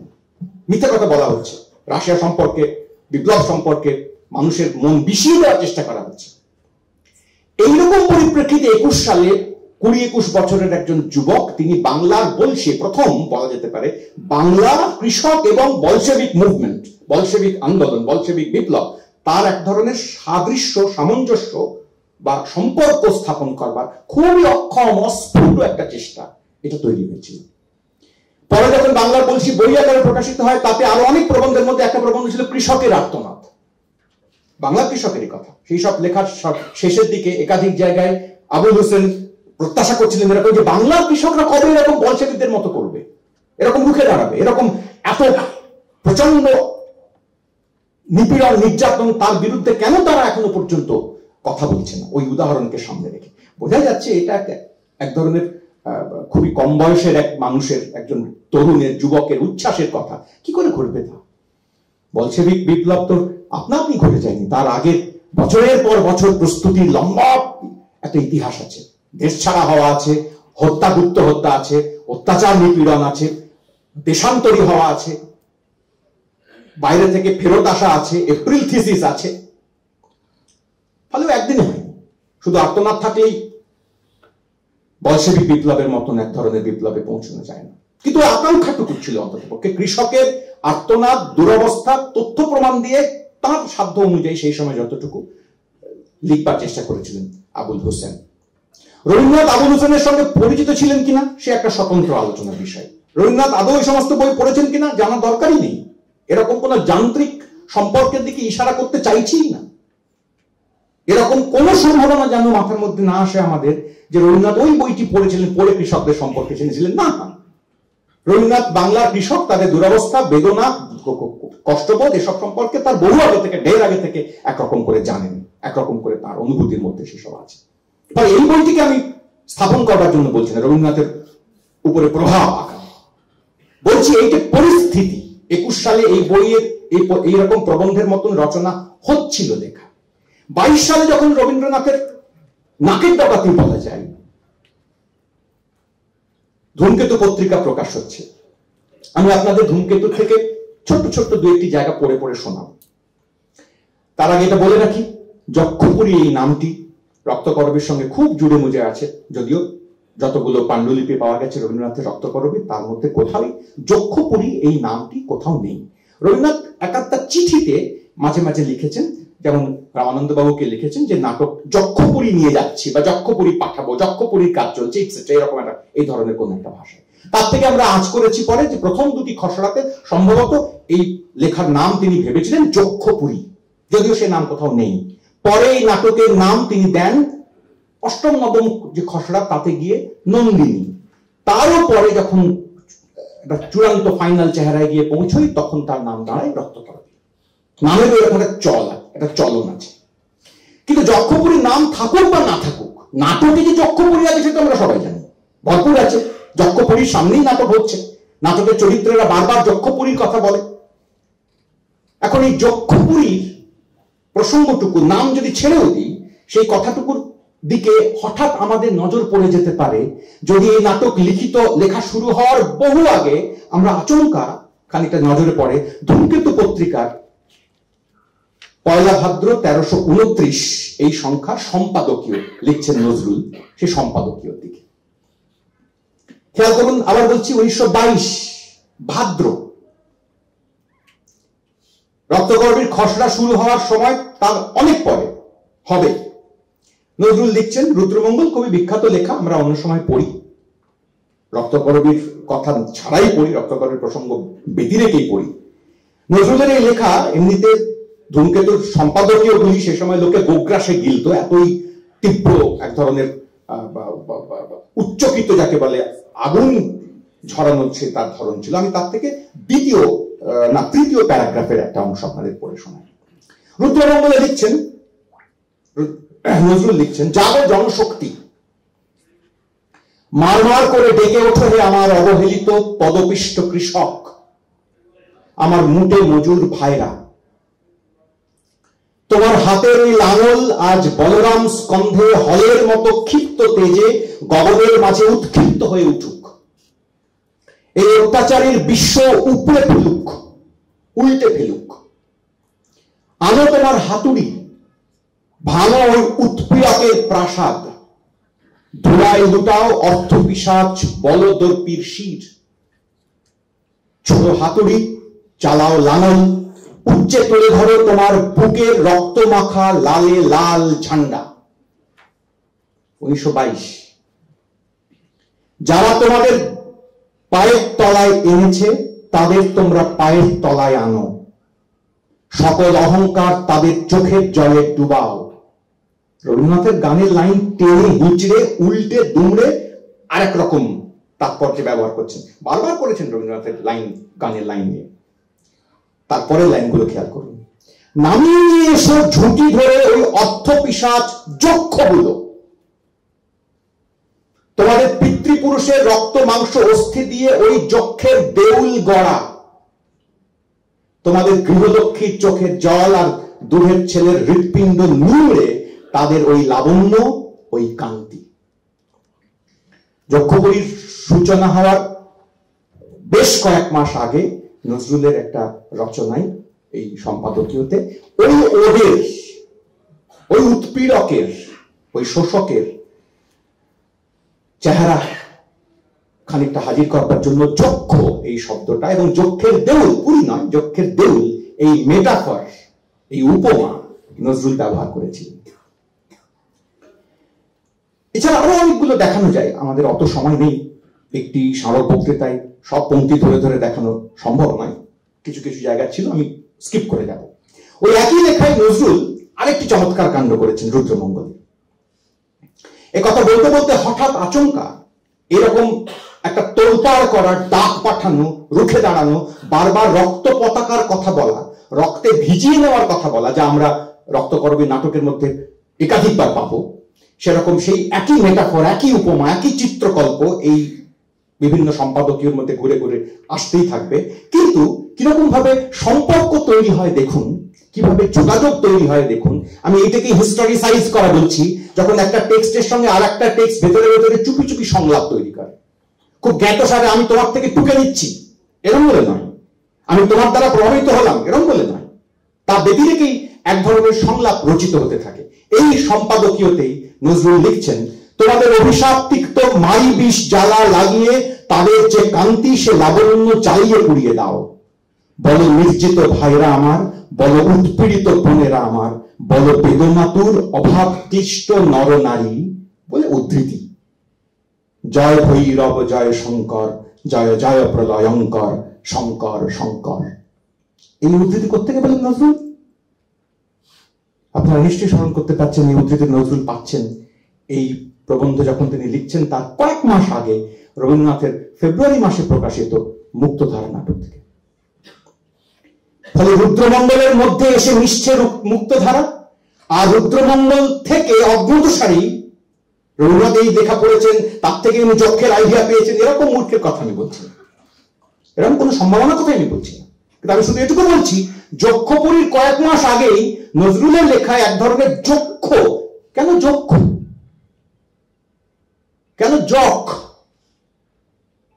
তার কারণ এই 1922-23 সাল নাগাদ বাংলাদেশের একাধিক মানুষ এই ধন সঞ্চয়কে, অন্যায় ধন সঞ্চয়কে, ধনের স্তূপ করে তোলাকে, যাকে রবীন্দ্রনাথ এই নাটকের মধ্যে মরা ধন বলবেন বারবার, রক্তকরবীতে মরা ধন এই শব্দটাই বারবার উচ্চারিত হয়েছে, সেইটাকে সিগনিফাই করবার জন্য, সেটাকে বুঝবার জন্য যে বিশেষ আর্কিটাইপের দিকে তাকান, সেটা যক্ষের আর্কিটাইপ, যে ব্যবহার করে না, যে বিলই না, যার মধ্যে সৌন্দর্য নেই, কেবল প্রতাপ আছে, দাপট আছে, কেবল ক্ষমতার এক ধরনের তীব্র অহংকারী প্রকাশ আছে, আর কেবল জমিয়ে রাখা আছে। রক্তকরবী নাটকে এরকম কথা পাওয়া যাবে যে কেন বারবার বলছে নন্দিনী, কেন তোমরা এরকম করে তাল তাল সোনা জমিয়ে তুলছো, কি হবে এতে, কি কাজে লাগবে, এই মরা ধনে তোমাদের ভয় লাগে না? তার উত্তর পাওয়া যায়, এই জমিয়ে রাখলেই তো তবে গোটা পৃথিবীর উপরে ক্ষমতা রাখতে পারবো, তাই জমাচ্ছি ক্ষমতা। আপনারা খেয়াল করে দেখবেন রবীন্দ্রনাথের প্রায় সমস্ত নাটক, একটা দুটো ছোট ব্যতিক্রম বাদ দিলে, একেবারে গোড়ার দিক থেকে বিসর্জনের সময়কাল থেকে শুরু করতে পারি, কিংবা তারও আগে প্রকৃতির প্রতিশোধ থেকেও শুরু করতে পারি, প্রায় সমস্ত নাটক এত তীব্রভাবে রাজনৈতিক, এত প্রকট ভাবে রাজনৈতিক। ওর অন্য লেখা তত রাজনৈতিক সবসময় নয়। যেন মনে হবে কখনো কখনো রবীন্দ্রনাথ তাক করেছিলেন যে কবিতায় তত রাজনীতি করতে পারছি না, উপন্যাসও মাঝে মাঝে একটু এদিক ওদিক করতে হচ্ছে, ছোট গল্পেই বা কি করব, নাটকেই তার সমস্ত রাজনৈতিক ধারণা, বয়ান, ক্ষমতা সম্পর্কে বিশেষ করে হাজির করে রেখেছেন। এই রক্তকরবী নাটকেও শেষ পর্যন্ত এই রকম ইশারা বারবার ঘুরে ঘুরে এসেছে।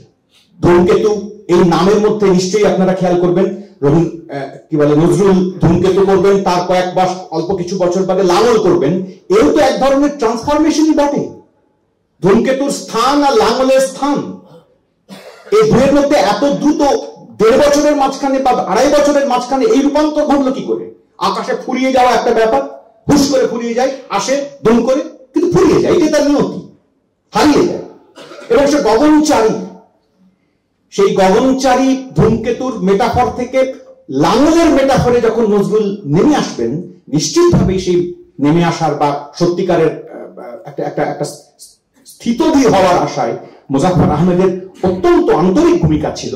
আমি একটু আগে উল্লেখ করেছি আপনাদের সামনে, ধূমকেতু পত্রিকায় নজরুল এরকম সম্পূর্ণ নিজেকে বিলিয়ে দিন এই কথা, এই ব্যাপার তখন অনেক যত্ন করে সংগঠন তৈরি করতে হবে, কমিউনিস্ট ভাবধারা ছড়াতে হবে, নজরুলকে আরো বেশি করে কাছে চায়, এরকম পত্রিকায় উস্কে গেলে কি করে ঘটবে, এসব সম্ভাবনা, আশঙ্কা সম্ভবত কাকাবাবুর মধ্যে থাকার কথা, হয়তো ছিল তাই। কিন্তু এই ধূমকেতু প্রকাশিত হওয়ার কিছুদিনের মধ্যে কাকাবাবু ধূমকেতু পত্রিকায় দৈপায়নের পত্র নামে একাত্তা লেখা লিখতে শুরু করেন, 1, 2, 3টে, যে লেখাগুলোতে খুব যত্ন করে আপনারা সেই লেখার একটা ছোট লেখার অংশ আমি পড়ে শোনাবো, একটুখানি অল্প, বুঝতে পারা যাবে যে ওই সাইড লাইনের ধারে প্রায় দাঁড়িয়ে আছেন কাকাবাবু। ধূমকেতুতে সরাসরি তিনি নেই, কিন্তু নজরুলের আশা তখনও তিনি ছাড়েননি। নজরুল যা করছেন শেষ পর্যন্ত, এই যে বিপুল জনপ্রিয়তা এই পত্রিকার, তাতে নজরুল ছড়াচ্ছেন হয়তো প্রতিবাদ, প্রতিরোধ, ক্রোধ, এ সমস্ত চমকপ্রদ একটা ফল দিচ্ছে বলে মনে হচ্ছে। কিন্তু কাকাবাবু খেয়াল করছেন যে সবই আসলে মধ্য শ্রেণীর জন্য। এই গোটা আলোড়নের সত্যি সত্যি দেশের কৃষক বা শ্রমিক যাদের কথা তুমি বলছো মাঝে মাঝে, তাদের খুব কিছু হচ্ছে না। দৈপায়নের পত্রে কাকাবাবুর এই লেখায়, মুজাফফর আহমেদের লেখায় ছদ্মনামে, নজরুল কিন্তু সে লেখা ছেপেছেন, যে যদিও সেই লেখাতে মাঝে মাঝেই খানিক সমালোচনা আছে। আমি ছোট্ট একটা দৈপায়নের পত্র থেকে 13 নম্বর সংখ্যা 2680, সেই সংখ্যা থেকে কাকাবাবুর ওই মানে দৈপায়নের পত্র এই ছদ্মনামে লেখা অংশ থেকে একটা ছোট্ট প্যারাগ্রাফ পড়ে শোনায়। ভাই সারথি, ধূমকেতুর যে কর্ণধার তাকে সারথি বলতেন, সারথি লেখা হতো, সারথি কাজী নজরুল ইসলাম। তো ভাই সারথি বলে চিহ্নিত করেন। পরে আস্তে আস্তে 3 নম্বর সংখ্যা দৈপায়নের পত্রে আরো কয়েকটা সংখ্যা পার হওয়ার পরে কাকাবাবু লেখেন ভাই বন্ধু। সারথি থেকে বন্ধুতে যান, একটা ইনফর্মাল জায়গাতে গিয়ে পৌঁছুন, সরাসরি তখন বন্ধু। খুব মাইল্ড কিন্তু খুব কনস্ট্রাকটিভ একটা ক্রিটিসিজম যাকে বলে কাকাবাবু করছেন। লিখছেন, তোমার ধূমকেতু আমি রীতিমতো পড়ছি, কিন্তু সত্য কথা বলতে কি সমস্ত প্রাণমন দিয়ে যে জিনিসটি চাইছি সেইটাই ওতে আমি পরিস্ফুট রূপে পাচ্ছি না। এই কথাতে নজরুলের খুব খুশি হওয়ার কথা নয়, এত চেষ্টা করছি তাও আপনি পাচ্ছেন না। আপনি আমার বন্ধু, একসঙ্গে থেকেছি রাতের পর রাত, বিছানা শেয়ার করে থেকেছি, কিন্তু পাচ্ছি না। সে লেখা ছাপছে ধূমকেতু। এই লেখার শেষ প্যারাগ্রাফে লিখছেন, মাঝখানে অনেক কথা বলেছেন, এই সমস্ত করছো তোমরা, বলছেন কৃষক ও শ্রমিকের কথা কখনো ভেবেছো কি? ভেবেছেন তো? মাঝে মাঝে তো আছে কৃষকের কথা, শ্রমিকের কথা, কিন্তু কাকাবাবু উল্লেখ করছেন যে কৃষক আর শ্রমিকের কথা ধূমকেতু যেভাবে বলছে তা আদতে কৃষক আর শ্রমিকের কথা হচ্ছে না, তা আসলে মধ্যশ্রেণীর কথা হচ্ছে, তা আসলে এক ধরনের উচ্ছ্বাসের কথা হচ্ছে। একজন কমিউনিস্ট সংগঠক যেভাবে কৃষক বা শ্রমিকের কথা আসুক চান, সেভাবে হচ্ছে না। তাই স্মরণ করাচ্ছেন, ভেবেছো কি? একটা কথা সোজা তোমায় বলে দিচ্ছি, যদি ওদের কথা ভাবতে না শেখো তাহলে তোমাকে দিয়ে দেশের কোনো সেবাই হবে না, প্রাণ দিলেও না। কড়া কথা যাকে বলে। নজরুল তো প্রাণ দিতে উন্মুখ, লেখায় পর লেখায় ছত্রে ছত্রে এক্ষুনি করতে চাই এরকম কথা বারবার করে আছে। কতবার আছে ধূমকেতুতে মরণের কথা, মরণকে খুব মহৎ করে দেখানোর কথা, মৃত্যুকে ডাকবার কথা। এ তো তার লেখাপত্রে এই সময়কার একটা রেকারেন্ট মেটাফর। রবীন্দ্রনাথের মরণ রে তুহু মম শ্যাম সমানের মরণ নয়, নজরুলের মরণের ধরন অনেক বেশি কোট আনকোট, যাকে আমরা রোমান্টিক বলতে পারি। এই কথাটা আমরা একটু পরে আবার আসবো। রক্তকরবী নাটকে রবীন্দ্রনাথ এই মরণ নিয়ে খানিক বিচলিত ছিলেন কিরকম, সেইটা দেখানোর জন্য। ওরাই দেশের শক্তি, ওদেরকে না জাগালে, আত্মবোধ না শেখালে তোমার তথাকথিত ভদ্রলোকেরা, এই ভদ্রলোককে কটাক্ষ করে ভদ্রলোক এর পরেও আমরা বহু দেখেছি, কিন্তু 1922 সালে সম্ভবত ভদ্রলোককে নিন্দার্থে ভদ্রলোক বলা কাকাবাবুর হাতেই সম্ভবত প্রথম। ভদ্রলোকেরা কিছুই করতে পারবে না, কোনো ক্ষমতায় তাদের নেই। ধারাবাহিক ভাবে মুজাফফর আহমেদ ধূমকেতুতে নজরুলকে ওই একটা হাল যাকে বলে ধরে রাখবার চেষ্টা করছিলেন। ধূমকেতু লাঙলে এসে যে পৌঁছলো তাতে এই হাল তার একটা গভীর ভূমিকা আছে বলে এতে কোনো সন্দেহ নেই। তাতেও ছিল না। আমরা লাঙলের পর্ব যখন যাবো, একটু আমি দশকের মধ্যে ঢুকবো, তখন দেখা যাবে যে লাঙলেও প্রথম কয়েক মাস যখন নজরুল পাকাপাকি ভাবে আছেন, তখন তার যা ঢং, বৈশিষ্ট্য, ধরন, আর পরে যখন গণবাণীর সঙ্গে লাঙল মিশে গেল, একেবারে চোখের সামনে দেখতে পাওয়া যাবে যে একটা পত্রিকার ধরন, সম্পাদক এবং কর্ণধার তাদের পরিবর্তনে কিভাবে কিভাবে পাল্টে যেতে থাকে। কাকাবাবু যখন গণবাণী পত্রিকার দায়িত্ব নিচ্ছেন, লাঙলের শেষ দিকে শেষ কয়েকটা সংখ্যা থেকে যখন ধীরে ধীরে নজরুলের ভূমিকা ঈষৎ কমছে এবং কাকাবাবুর ভূমিকা বাড়ছে, ধারাবাহিক ভাবে লাঙল পত্রিকায় প্রকাশিত হতে থাকবে গান্ধীজি সম্পর্কে কাকাবাবুর মূল্যায়ন। কাকাবাবু জানতেন যে গান্ধীজি সম্পর্কে নজরুলের খুব দুর্বলতা, চিঠিতে লিখেছেন, এই পত্রিকা পৃষ্ঠাতে লিখেছেন, তোমার গান্ধী সম্পর্কে এসব কথা বলছি, তুমি পারবে তোমার গান্ধী সম্পর্কে এসব কথা বাইরে বলতে? তিনি দেশের বড় ক্ষতি করছেন, ছাপা অক্ষর এই লেখা, সে পেছনে সে কথা নজরুল। কিন্তু তার আগে ঘটে গেছে ওই বিপুল আশ্চর্য ঘটনাটি, রক্তকরবী। রবীন্দ্রনাথ ছটফট করেছেন ঠিক যে কথাটি আসলে বলবার প্রয়োজন তার, যে কথা চারপাশ থেকে ঘনিয়ে উঠছে, যে কথা ইতিহাসের মধ্যে আস্তে আস্তে নানা ধরনের ছোট ছোট সংলাপ, টুকরো সংলাপ ছুড়ে দিচ্ছে, যাতে সমকালীন নানা ধরনের কৃষক এবং শ্রমিক আন্দোলনের প্রসঙ্গ যেমন আছে, তেমনি বড় অর্থে প্রেম তাও আছে। এবং 2 বছর বা 1.5 বছর আগে লেখা মুক্তধারা নাটকের ওই যন্ত্র বনাম প্রকৃতি, ধনতান্ত্রিক ব্যবস্থার যন্ত্র নির্ভরতা এবং প্রকৃতির আদত যে প্রীতির প্রসঙ্গ, তার প্রসঙ্গ তাও যেমন আছে। এই ফাঁকতালেই নজরুল অ্যারেস্ট হন। রবীন্দ্রনাথ ওই শিলং যাওয়ার আগে 23 সালে তার বসন্ত নামক নাটকটি, সবাই আমরা কথা জানি, নজরুলকে উৎসর্গ করে দেন। তখন তিনি কারাগারেই রয়েছেন। তারপর তাঁর শিলং যাত্রা এবং ওই রক্তকরবীর নাটকের মধ্যে ঢুকে পড়া। অনেক পণ্ডিতেরা বলছেন রক্তকরবী লেখার সময় নন্দিনীর আদর্শ হিসেবে তার সামনে লেডি রানু মুখোপাধ্যায়, তখন রানু মুখোপাধ্যায় ছিলেন না, রানু অধিকারী, তখন তার সামনে ঘুরে বেড়াচ্ছেন। ষোড়শী রানু তার অনুপ্রেরণা, ইত্যাদি ইত্যাদি বিচিত্র সমস্ত কথার ভাবনা, যে সবই সত্য হতে পারে, আমি এগুলোকে কোনোটাই আমি অস্বীকার করছি না। কবির কাছে, রচনাকারের কাছে অনুপ্রেরণা, ইশারা, ধাক্কা, অভিঘাত এসব কত দিক থেকে আসে তা কি নিক্তি দিয়ে এরকম মেপে টেপে দেখা যায় নাকি? হতেই পারে, হওয়া সম্ভব। কিন্তু বৃহত্তর যে পরিবেশগত অনুপ্রেরণা রবীন্দ্রনাথকে কার্যত প্রায় বাধ্য করেছে, কৃষক এবং শ্রমিক সম্পর্কিত এই আয়োজন, তাদের দুরবস্থা সম্পর্কিত আয়োজন, তা একটা শ্রেষ্ঠ, সবচাইতে শিল্পিত একটি সাহিত্যের চেহারার মধ্যে, ফর্মের মধ্যে ধরে দিতে, যেটা ঠিক নাটকের ফর্মের মধ্যে হচ্ছেও না। প্রথম দিকে নাটক গোছের কিছু একটা লিখবার চেষ্টা করছিলেন রবীন্দ্রনাথ, কি লিখবেন তখনও জানেন না। তারপর নাটক আকারে শুরু হলো, কাটাকুটি হলো, বদলানো হলো। নাটকের 2 নম্বর খসড়া পর্যন্ত রবীন্দ্রনাথ এই নাটকে নন্দিনীর মুখে বিশুর সঙ্গে কথাবার্তার সময় একটা গান লিখেছিলেন, গানের একটা পংক্তি, তারই লেখা গান। ওই 1881 সালে সে গান প্রথমে রচিত হয়েছিল। সে গানটি হচ্ছে মরণ রে তুহু মম শ্যাম সমান। এই গান রক্তকরবীর প্রথম 2টি খসড়ায় ছিল। 3 নম্বর খসড়া থেকে সেটা বাদ চলে যায়। কেন বাদ চলে যায় তার কোনো জবাব দেননি রবীন্দ্রনাথ। কত কিছুই তো বাদ দিয়েছেন, আমরা এখানে ভাবতেই পারি, ভেবে তৃপ্ত হতে পারি। কবির খেয়াল বাদ দিয়েছেন, যা ইচ্ছা নিজের জিনিস কেটেছেন, যোগ করেছেন, বেশ করেছেন। এখানে ব্যাপারটা ফুরিয়ে গেল।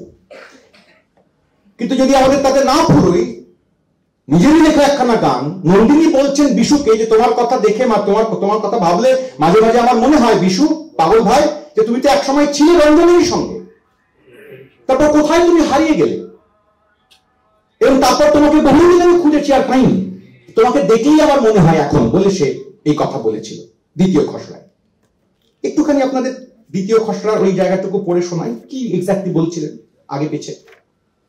বিশুকে বলছেন নন্দিনী, প্রাণ নিয়ে হাত জিতে সে খেলা খেলে, ভয় নেই, ভাবনা নেই রঞ্জন, সেই খেলাতেই সে আমাকে জিতে নিয়েছে। পাগলা, সেই বাজি জিতের খেলাঘরের ভিতর থেকে কে তোমাকে ছিনিয়ে এনেছিল গহন রাতের মধ্যে, সেখান থেকে তুমি একটি গান সঙ্গে করে এনেছো, মরণ রে তুহু মম শ্যাম সমান। প্রথম খসড়ায় আরেকটু অন্যরকম ছিল, পড়ছি না, খসড়া নিয়ে অত বিবেচনা করার সময় নেই।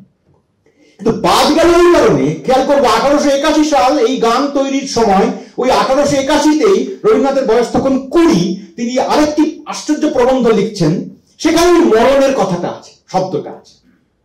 ভারতী পত্রিকায় সেই প্রবন্ধ প্রকাশিত হবে, 20 বছরের বালকেরই লেখা প্রবন্ধ, চীনে মরণের ব্যবসায়। দেখুন, মরণের কথাটা একটা গানে, মরণ রে তুহু মম শ্যাম সমান আকারে, আর মরণের কথাটা প্রবন্ধে, চীনে মরণের ব্যবসায়। কি সেই প্রবন্ধের বিষয় না, ব্রিটিশ সাম্রাজ্যবাদ কিভাবে চীনকে আফিম খেতে বাধ্য করতে এবং চাষ করতে বাধ্য করতে এবং কিনতে বাধ্য করছে এবং তাকে গলা টিপে মারছে। আফিম সাম্রাজ্যের একটা পত্তন ঘটিয়েছে প্রায় এই অঞ্চলে, এশিয়ার, তার সম্পর্কে একটা তীব্র ভাষায় প্রতিবাদ। এই ছিল চীনে মরণের ব্যবসায়। বুঝতে পারা যাচ্ছে মরণের শব্দটা প্রবন্ধে যা আর গানে মোটেও তা নয়। কারণ এই গান আদতে, যদি গোটা গান পড়ছি না আমরা, প্রথম 4টে লাইন পড়ে দেখায় রবীন্দ্রনাথ যখন এই গান জুড়ছেন নন্দিনীর কথা মাঝখানে, তখন নিশ্চয়ই তার বাকি লাইনগুলোর কথা মনে আছে। যে গান বলছে, মরণ রে তুহু মম শ্যাম সমান, মেঘ বরণ তুজ মেঘ জটা জুটো, রক্ত কমল কর রক্ত অধর পুটো, তাপ বিমোচন করুণ কোর তব, মৃত্যু অমৃত করে দান। এই ছিল গানের প্রথম কয়েক লাইন। জুড়ে দিয়েছিলেন রবীন্দ্রনাথ প্রথমে মরণের কথা। নন্দিনী বলছে এই আকাঙ্ক্ষা থেকে, তার ভেতরে আড়ালে কোথাও মৃত্যু অমৃত এই কথাটি আছে, এই ধারণা থেকেই সম্ভবত তৃতীয় খসড়া থেকে যখন নাটকটা সম্পর্কে রবীন্দ্রনাথের আরো বৃহত্তর ভাবনা তৈরি হলো, যা কেবলমাত্র দুজন তিনজন লোকের গল্প নয়, এর ভেতরে আরো অনেক বৃহৎ ধনতন্ত্র, গহন গভীর জটিল ক্রূর নিষ্ঠুর একটি তন্ত্র উপস্থিত। সেই দিকে যখন তিনি তার দৃষ্টি আস্তে আস্তে যাবে, তখন এই গান তার ওই মরণের আইডিয়ার সঙ্গে, ধারণার সঙ্গে কিছুতেই খাপ খেতে পারে না। এই গানে রবীন্দ্রনাথের নাটকে কতবার মরণ আছে আমি লিস্ট করে এনেছিলাম, সময় নষ্ট করবো না আপনাদের। এতবার মৃত্যু আছে, এতবার মরণ আছে, এতবার মরণের আছে, এতবার মরবার আছে, এরকম তালিকা করে দেখানো যায়, সব আলাদা আলাদা। কিন্তু কেন এই গোটা নাটকে বারবার এত মৃত্যুর কথা ঘুরে ঘুরে আসে? তাই যদি আসে তাহলে এই মরণ রে তুহু মম শ্যাম সমান বাদ যায় কেন? না, এই নাটকে যে মরণের কথা আসে তা শ্যাম সমান নয়, তাও রকম প্রেমিকের বেশে তাকে দেখি তা নয়, তার সঙ্গে কেবল প্রণয় লীলায় যুক্ত থাকি তা নয়। এই নাটকে মরণ কতটা ধূমকেতুর বা ধূমকেতুর মতো অন্যান্য রচনায় যে মরণ আকাঙ্ক্ষার কথা ছিল, মরণকে মহৎ করে তুলবার কথা ছিল, ব্যাপক রক্তাক্ত অথচ কাঙ্ক্ষিত করে তুলবার কথা ছিল, লড়াকু জয় পরাজয় সংক্রান্ত, সেই রকম মরণের দিকে এই নাটক যাবে। আর যাবে বলেই ২ নম্বর খসড়ার পর থেকে এই গান রবীন্দ্রনাথের সেই যাত্রার পথে একটা বাধা হয়ে দাঁড়াবে। শ্যাম সমান মরণ আর যেখানে জায়গা পাক, রক্তকর্মীতে জায়গা পেতে পারে। রক্তকর্মীতে কোন মরণ জায়গা পাবে? দেখুন, রক্তকর্মীতে এই মরণ জায়গা পাবে। রক্তকর্মীতে বলছেন রাজা নন্দিনীর সঙ্গে কথার ভিত্তিতে, আমার সঙ্গে লড়াই করবে তুমি, তোমাকে যে এই মুহূর্তেই মেরে ফেলতে পারি। তার জবাবে নন্দিনী বলবেন, বিখ্যাত পংক্তি, ইতিহাস হয়ে যাওয়া পংক্তি, তারপর থেকে মুহূর্তে মুহূর্তে আমার সেই মরা তোমাকে মারবে। আমার অস্ত্র নেই, আমার অস্ত্র মৃত্যু। আমার অস্ত্র নেই, কমা, আমার অস্ত্র মৃত্যু। বুঝেছিলেন? সবাই বুঝছে আমার অন্য অস্ত্র নেই, মৃত্যুই আমার অস্ত্র। তো যে নাটকে নন্দিনী বলবে মৃত্যু আমার অস্ত্র, সেই নাটকে শ্যাম সমান মরণের গান নন্দিনীর মুখে রবীন্দ্রনাথ কি করে রাখবেন? রবীন্দ্রনাথের বিপক্ষে রবীন্দ্রনাথ, ফলে গান তাকে বাদ দিতে হয়। এরকম আরো অনেক জায়গা তাকে বাদ দিতে হয়। আমি যেহেতু ঢুকে পড়লাম মৃত্যু এই শব্দ এবং তার প্রসঙ্গ এই নাটকে কিভাবে গুঞ্জরিত হয়েছে প্রায় বারবার, যাকে হিন্দিতে আমরা বলি গুঞ্জ রাহা, সেরকম দেখুন আরো ২-৩টে জায়গা আমি আপনাদের দ্রুত খুব উল্লেখ করে চলে যাই। নন্দিনী ফাগুলালের মধ্যে কথা চলছে, একবার মৃত্যু সংক্রান্ত কথা কতবার এসছে, চমকপ্রদ ভাবে এসছে। ফাগুলাল বলছেন, নন্দিনী ভালো বুঝতে পারি না, আমরা সরল মানুষ, দয়া করো, আমাদেরকে ঠকিও না, তুমি যে আমাদেরই ঘরের মেয়ে। উত্তরে নন্দিনী, ফাগু ভাই, তোমরা তো মৃত্যুকেই পণ করেছো, ঢুকবার তো কিছুই বাকি রাখলে না।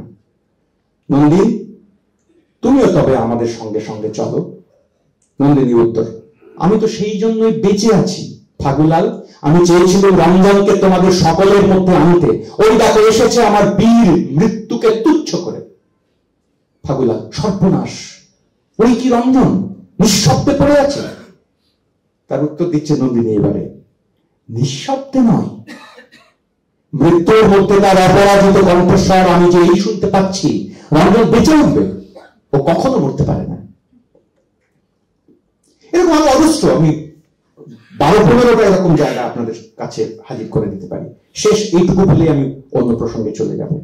রাজার সঙ্গে শেষবার একেবারে শেষের দিকে নাটকের ফাগুলালের কথা হচ্ছে, রাজা যখন বেরিয়ে পড়েছেন প্রায়, আমি এবার যাবো যুদ্ধে, এরকম কথা বলে নন্দিনী তাকে তোলপাড় করে দিয়েছেন। নন্দিনী তাকে কার্যত জালের বাইরে টেনে নিয়ে বের করে ফেলেছেন। অধ্যাপক এ কথা এসে বলবেন পরে, রাজা কোথায়? রাজা বেরিয়ে পড়েছেন। তাহলে নন্দিনীর সঙ্গেও দেখা হয়েছে। সেই রকম একটা পর্বে নন্দিনী আর রাজার কথাবার্তার সূত্রটুকু আপনাদের কাছে শুধু বলি। তার আগে একটু সর্দার নন্দিনীর কথোপকথন এক লাইন বলে দিই। সর্দারের সঙ্গে নন্দিনীর কথা হচ্ছে, বিশু পাগলকে মারতে মারতে নিয়ে যাচ্ছে, তার ভারী বিপদ।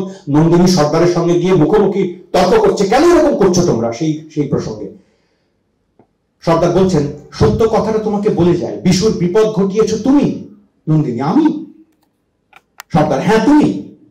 এতদিন কীটের মতো নিঃশব্দে মাটির নিচে গর্ত করে সে চলেছিল, তাকে মরবার পাখা মেলতে শিখিয়েছো তুমি। ইন্দ্রদেবের আগুন অনেককে টানবে, তারপরে শেষ বোঝাপড়া হবে তোমাতে আমাতে, বেশি দেরি নেই। মরবার পাখা নন্দিনী দিয়েছে বিশুকে। শেষ উদ্ধৃতি আজকের মতন। ফাগুলালা রাজার মধ্যে কথা হচ্ছে, যখন রাজা লড়বো বলে যাচ্ছেন, ফাগুলাল বলছেন, সৈন্যরা তো তোমাকে মানবে না। রাজা বলছেন, একলা লড়বো, সঙ্গে তোমরা আছো। ফাগুলাল, জিততে পারবে? রাজা, মরতে তো পারবো।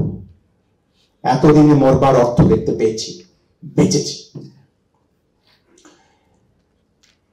রবীন্দ্রনাথ অন্য অনেক নাটকে মরার কথা এনেছেন, মৃত্যুর কথা এনেছেন, কিন্তু এরকম মৃত্যু দ্বারা আচ্ছন্ন নাটক সব অর্থে, একদলকে একটা ব্যবস্থা প্রাণপণে পিষে মারছে, তাদের মেরে রেখেছে, তাদের মৃত্যুকে প্রলয়ন করে রেখেছে, একটা বৃহৎ ঘটনা আকারে রেখেছে। তারা মরেই থাকে, মরতেই থাকে, তাদের মৃত্যু কখনো পুরোই না, তারা ক্রমাগত মরে।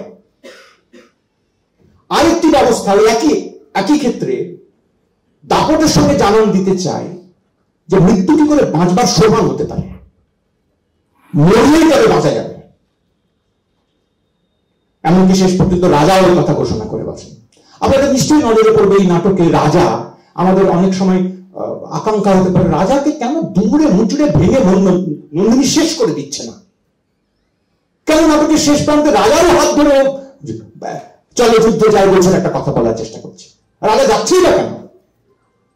রবীন্দ্রনাথের দৃষ্টিভঙ্গির বিশিষ্টতা এখানে একটুখানি খেয়াল রাখা দরকার। রবীন্দ্রনাথের নন্দিনী রাজার সঙ্গে প্রকট প্রকাশ্য প্রতিরোধমূলক সম্পর্কে শেষ পর্যন্ত যেতে চায় না। সে জানে যে রাজাও একজন ক্রীড়ানক। সে বারবার ইঙ্গিত করতে চায় যে রাজাকে আসলে ভুল বোঝানো হয়েছে। রাজাও কথা বলে, আমি ভুল করেছি, রঞ্জনকে যৌবনকে হত্যা করেছি, ওরা আমাকে ভুল বুঝিয়েছে। এই কথা রবীন্দ্রনাথের নন্দিনী তার যে রাজাকে দেখতে চায়, পেতে চায় সামনে, সে রাজা এইরকম। ফলে নন্দিনী শেষ পর্যন্ত রাজাকে ফেলে যাওয়ার কথা ভাবে না, রাজাকে নিয়ে যাওয়ার কথা ভাবে। তার আসল আক্রোশ, তার সত্যিকারের প্রতিরোধ বা তার সত্যিকারের অসুখ নির্ধারণের জায়গাটি আসলে সর্দাররা, এবং এটি তন্ত্র, একটি বন্দোবস্ত, একটি ব্যবস্থা, যে ব্যবস্থা শেষ পর্যন্ত এই মরা ধন তার উপরে পা রেখে বৃহৎ জটিল একটি জাল তৈরি করে রাখে এবং সুস্থে থাকে। অনেক বছর বাদে যখন রবীন্দ্রনাথ এই নাটক লিখবেন, তার বেশ এক দশক বাদে ইউরোপের ফ্রাঙ্কফুর্ট স্কুলের দার্শনিকেরা, চিন্তাবিদেরা, ভাবুকেরা, তারা নানা রকম স্পষ্ট তাত্ত্বিকতার দিকে যাবেন, যেখানে রাষ্ট্র, ধর্ম, সংস্কৃতি এদের মধ্যে সম্পর্কের নির্দিষ্ট খতিয়ান তারা তত্ত্বায়িত করবে। সেই সূত্রে তারা কালচার ইন্ডাস্ট্রির কথাও স্পষ্টভাবে তত্ত্বায়িত করবে। ফ্রাঙ্কফুর্ট স্কুলের চিন্তাবিদদের সঙ্গে পরবর্তীকালে মার্ক্সবাদী চিন্তাবিদদের সকলের খুব বনিবনা হয়েছিল, তার নয়, নানা রকমের এদিক ওদিক ছিল। সেখানকার ভাবুকেরা, থিওডর আদর্নো কিংবা ম্যাক্স হর্খহেইমার, তারা এনলাইটেনমেন্ট সম্পর্কে যে সমস্ত কথা, অবজারভেশন তৈরি করছিলেন, চিন্তা ভাবনা করছিলেন, সেসব সবার পছন্দ হয়নি, হওয়ার কথাও নয়, কিন্তু কতগুলো জরুরি লক্ষণ তারা চিহ্নিত করতে পেরেছিলেন। পুঁজিবাদী ব্যবস্থা যে শেষ পর্যন্ত একটা ওয়ান ডাইমেনশনাল কাঠামো, একমাত্রিক কাঠামো তৈরি করবার কথা ভাবে, সেও তাদের তত্ত্বায়ন। এমন নয় যে তারা প্রথম বললেন, তারা তত্ত্বায়িত করছেন তার চারপাশের অভিজ্ঞতার নিরিখে, অভিজ্ঞতাকে সামনে রেখে।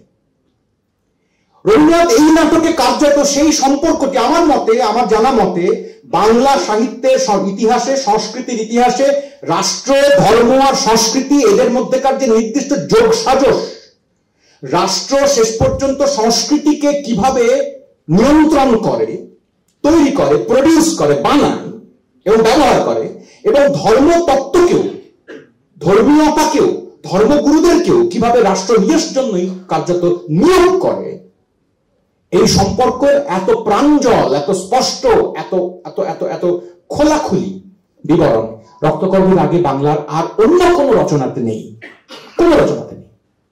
বঙ্কিমচন্দ্রের মধ্যে কিছু কিছু ইশারা ছিল বটে, কিন্তু এরকম প্রাঞ্জল ভঙ্গিতে নেই। রক্তকর্মের গোসাই যেভাবে রাষ্ট্রের হয়ে কাজ করেন, কথা বলেন, ভূমিকা পালন করেন, চাকরের মতনই কাজ করেন কার্যত, তাকে যেভাবে নিয়োগ করা হয়, সর্দারেরা একের পর এক এসে সেই সমস্ত প্রসঙ্গকে ফাঁস করে দেয়,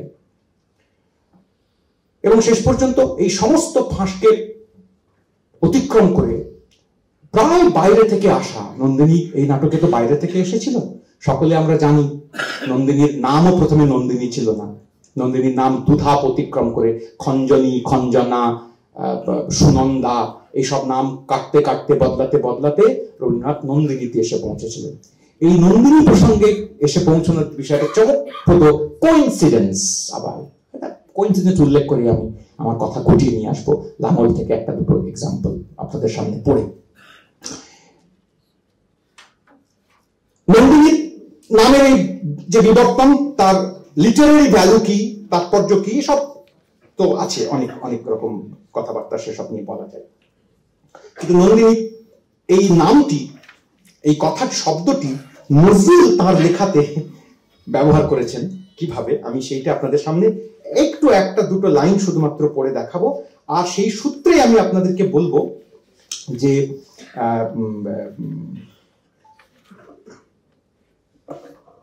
এই যে খুঁজে পাওয়ায় শেষ পর্যন্ত গুডলেট হয় অ্যাজ ইউজুয়াল।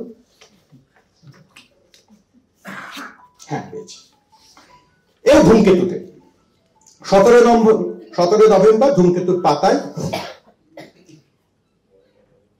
খবর বেরোয় 8 তারিখে ধূমকেতু রেড হয়েছিল, পুলিশের লোক এসেছিল। 17 তারিখে সেই রেডের খবর প্রকাশিত হয়, তাতে একটা চমকপ্রদ লেখা প্রকাশিত হয় নজরুলেরই, সম্ভবত আমার ধর্ম এই নাম দিয়ে। নজরুল তাতে ধূমকেতুর ধর্ম কি, আমার ধর্ম কি, কথা খুব তীব্র ভাষায় বলেন, কোনো বেলাবতা তার মধ্যে নেই। আমার ধর্ম এই শিরোনামে রবীন্দ্রনাথ এটা লেখা ছিল, 17 সালে প্রকাশিত হয়েছিল সবুজ পত্রে, ভদ্রলোকের পত্রিকা, বুঝতে পারছেন, ধূমকেতুর মতো অভদ্র লোকের পত্রিকা নয়। তো সেখানে রবীন্দ্রনাথ খুব চমকপ্রদ ভাবে নানান তাত্ত্বিকতা বজায় রেখে এদিক ওদিক করে খুব সুন্দর করে একরকম তার ধর্মের বোধ ধারণায় সব ব্যাখ্যা করেছিলেন। নজরুল আমার ধর্ম শিরোনামে যা লিখেছিলেন আপনারা পড়ে দেখবেন, আমার সময় নেই অতটা আপনি পড়ে দেখানোর। তাতে কর্কশতা, চিৎকার, আর্তনাদ, আক্রমণ একেবারে গজগজ করছে। লেখাটি শেষ হচ্ছিল এভাবে যে তেমন তেমন পরিস্থিতি হলে বাইরে যদি আক্রমণ হয়, তখন মসজিদে এবং বেদ পাঠের এলাকাতে কাউকে খুঁজে পাওয়া যাবে না, এসব ফেলে তারা পালাবেন। এইটাই ধর্ম, বাঁচা আমার ধর্ম। বারবার ধুলোর মতো রিপিটেড হয়েছে আমার ধর্ম কথার মধ্যে, বাঁচা একমাত্র, এটাই আমার ধর্ম। রক্তকর্মীর পঙ্ক্তিতে পঙ্ক্তিতে এই বাঁচার প্রসঙ্গ মরার প্রসঙ্গের বিপরীতে তার সঙ্গে তাল মিলিয়ে এসে উপস্থিত হয়েছে। কিন্তু আমি ওটা পড়তে চাই না, আমি ওই একই সংখ্যায়, ওই সংখ্যাতেই প্রকাশিত একটি অন্য লেখা, তার নাম ভাইয়ের ডাক, ধূমকেতুতে বেরোনো, সেইটা আপনাদের কাছে 5টা লাইন পড়ে শোনায়। ভাইয়ের ডাক লেখা শুরু হয়েছে তখন নন্দিনীর ধূমকেতু রক্তকর্মের কোনো সম্ভাবনা নেই। এরকম সময় এসো অমৃতের নন্দন ও নন্দিনীগণ, তোমাদের নিষ্পাপ দেহ মন লয়ে, এসো বেহেশতের ফেরিস্তা, এসো নিষ্কলঙ্ক নিখুঁত মানুষ, এসো চির সন্তুষ্ট নবীন সন্ন্যাসী ফকিরদের দল, এসো সত্যাশ্রয়ী অজেয় বীর বালক ও বীর বালাগণ, দেশ মায়ের প্রাসাদ রচনায় চলে এসো, এসো চির নির্যাতিত, চির অবজ্ঞাত, এসো বীর, এসো ধীর, উন্নত মস্তকে এসো। খানিক বাদে লিখছেন, শেষ হচ্ছে, এসো ব্রহ্মচর্য দীপ মণ্ডিত মুখমণ্ডল, অনাঘ্রাত প্রফুল্ল কমল, ভাই সব আমার, হাতুর বাতাল, কুড়ুল কোদাল, কাস্তে বৈঠে, হাল দাঁড় কাঁধে, কাঁটা কম্পাস যন্ত্রপাতি হাতে, এসো নন্দিনী সুরবন্দিনী ভগিনীকুল। এই ডাক 22 সালের। এই ডাকের দ্বারা এই লেখার অনুমান পড়েছিলেন, নন্দিনীর মাথার মধ্যে গুঁজে আছে, অনেক বাদে নন্দিনী ওখান থেকে তুলে নিচ্ছিলেন, কোনো কথা আমি বলছি না। কিন্তু আমি শুধু বলছি যে প্রণোদনা থেকে নন্দিনী নামে রবীন্দ্রনাথ গিয়ে পৌঁছবেন খঞ্জনা এবং সুনন্দা অতিক্রম করে, যার মধ্যে একই সঙ্গে আনন্দ, সৌন্দর্য উভয়ই উপস্থিত, সেটা নজরুলের ভাবনার মধ্যেও ইশারা আকারে, ফুলকি আকারে 22 সালে এসে উপস্থিত হয়েছিল। নজরুল লাঙল পত্রিকার প্রকাশ যেদিন হলো সেদিন প্রথম তার সম্পাদকীয় তাতে একটা চমৎকার কথা লিখেছিলেন, সীতার কথা উল্লেখ করে, লাঙলের কথা বলতে গিয়ে। লাঙল কেন, কেন ধূমকেতু আর নয়, কেন আমরা লাঙলে এলাম, এ কথা বলতে গিয়ে সীতার কথা এসেছে, জনকের কথা এসেছে, জনক রাজার কন্যা। জনক কথাটা বলার পরে তিনি পাশে লিখেছেন ব্র্যাকেটে প্রডিউসার। জনকই আমাদের গুরু, কারণ সে প্রডিউসার। খেয়াল করে দেখুন, জনক আর কৃষক এই দুটিকে একাকার করছেন নজরুল। এ ভাবনা কোত্থেকে পেলেন উনি? আমাদের মনে পড়তে পারে রক্তকরবী প্রকাশিত হওয়ার সময় তার ভূমিকাতে বা তার সম্পর্কে কথা বলতে গিয়ে রবীন্দ্রনাথ একাধিকবার বলেছেন এই কথা। কিন্তু এই রক্তকরবীর বই আকারে প্রকাশ হবে কবে? 26 সালে। এটা বেরোচ্ছে কবে? 25 সালে। রক্তকরবীর প্রসঙ্গে কথা বলতে গিয়ে রবীন্দ্রনাথ রামায়ণের রূপকের কথা বলেছেন, সীতার কথা বলেছেন, বারবার বলেছেন, একাধিকবার। নজরুল লিখছেন 25 সালের ভূমিকায়, জনক আমাদের গুরু। সীতার রেফারেন্সও সেখানে আছে, আমি পড়ছি না। আমাদের মনে পড়ে যাবে সেক্ষেত্রে ধূমকেতু পত্রিকার 2য় সংখ্যায় নজরুল রোজা লুক্সেমবুর্গকে নিয়ে একটা ছোট খবর করেছিলেন। আশ্চর্যই বটে, নো ইন্টারনেট, মার্ক্সবাদী পথ রোজার লেখাপত্র নিয়ে বই করেছেন। তার জন্য কি বিপুল পরিমাণে তাদের সকলকে নিশ্চয়ই নির্ভর করতে হয়েছে ইন্টারনেটের উপরে। রোজার মৃত্যু হয়েছে আরো বেশ কিছুদিন আগে। ম্যানচেস্টার গার্ডিয়ানের কোন একটা ছোট লেখা, সেইটা পড়ে সেই সম্পর্কে কথা বলতে গিয়ে রোজার জীবন এবং তার কর্মকাণ্ড, তার মৃত্যু, সে সম্পর্কে ধূমকেতু লিখেছে। গোটা পৃথিবীর বিদ্রোহীদের সম্পর্কে ধূমকেতু পত্রিকা ধারাবাহিকভাবে লেখা প্রকাশিত হয়ে গেছে। আইরিশ বিদ্রোহের কথা, রবার্ট এমেটের কথা এসেছে। আর রোজার কথাটা আমি আপনাদের, রোজার প্রতি আমার একটু ব্যক্তিগত প্রীতির কারণে, ভালোবাসার কারণে আমি রোজার খবরটুকু ধূমকেতুতে যেখানে বেরিয়েছিল ওই 3টা লাইন আপনাদের পড়ে আমি আমার কথা ফুরিয়ে আনবো, শেষ করব।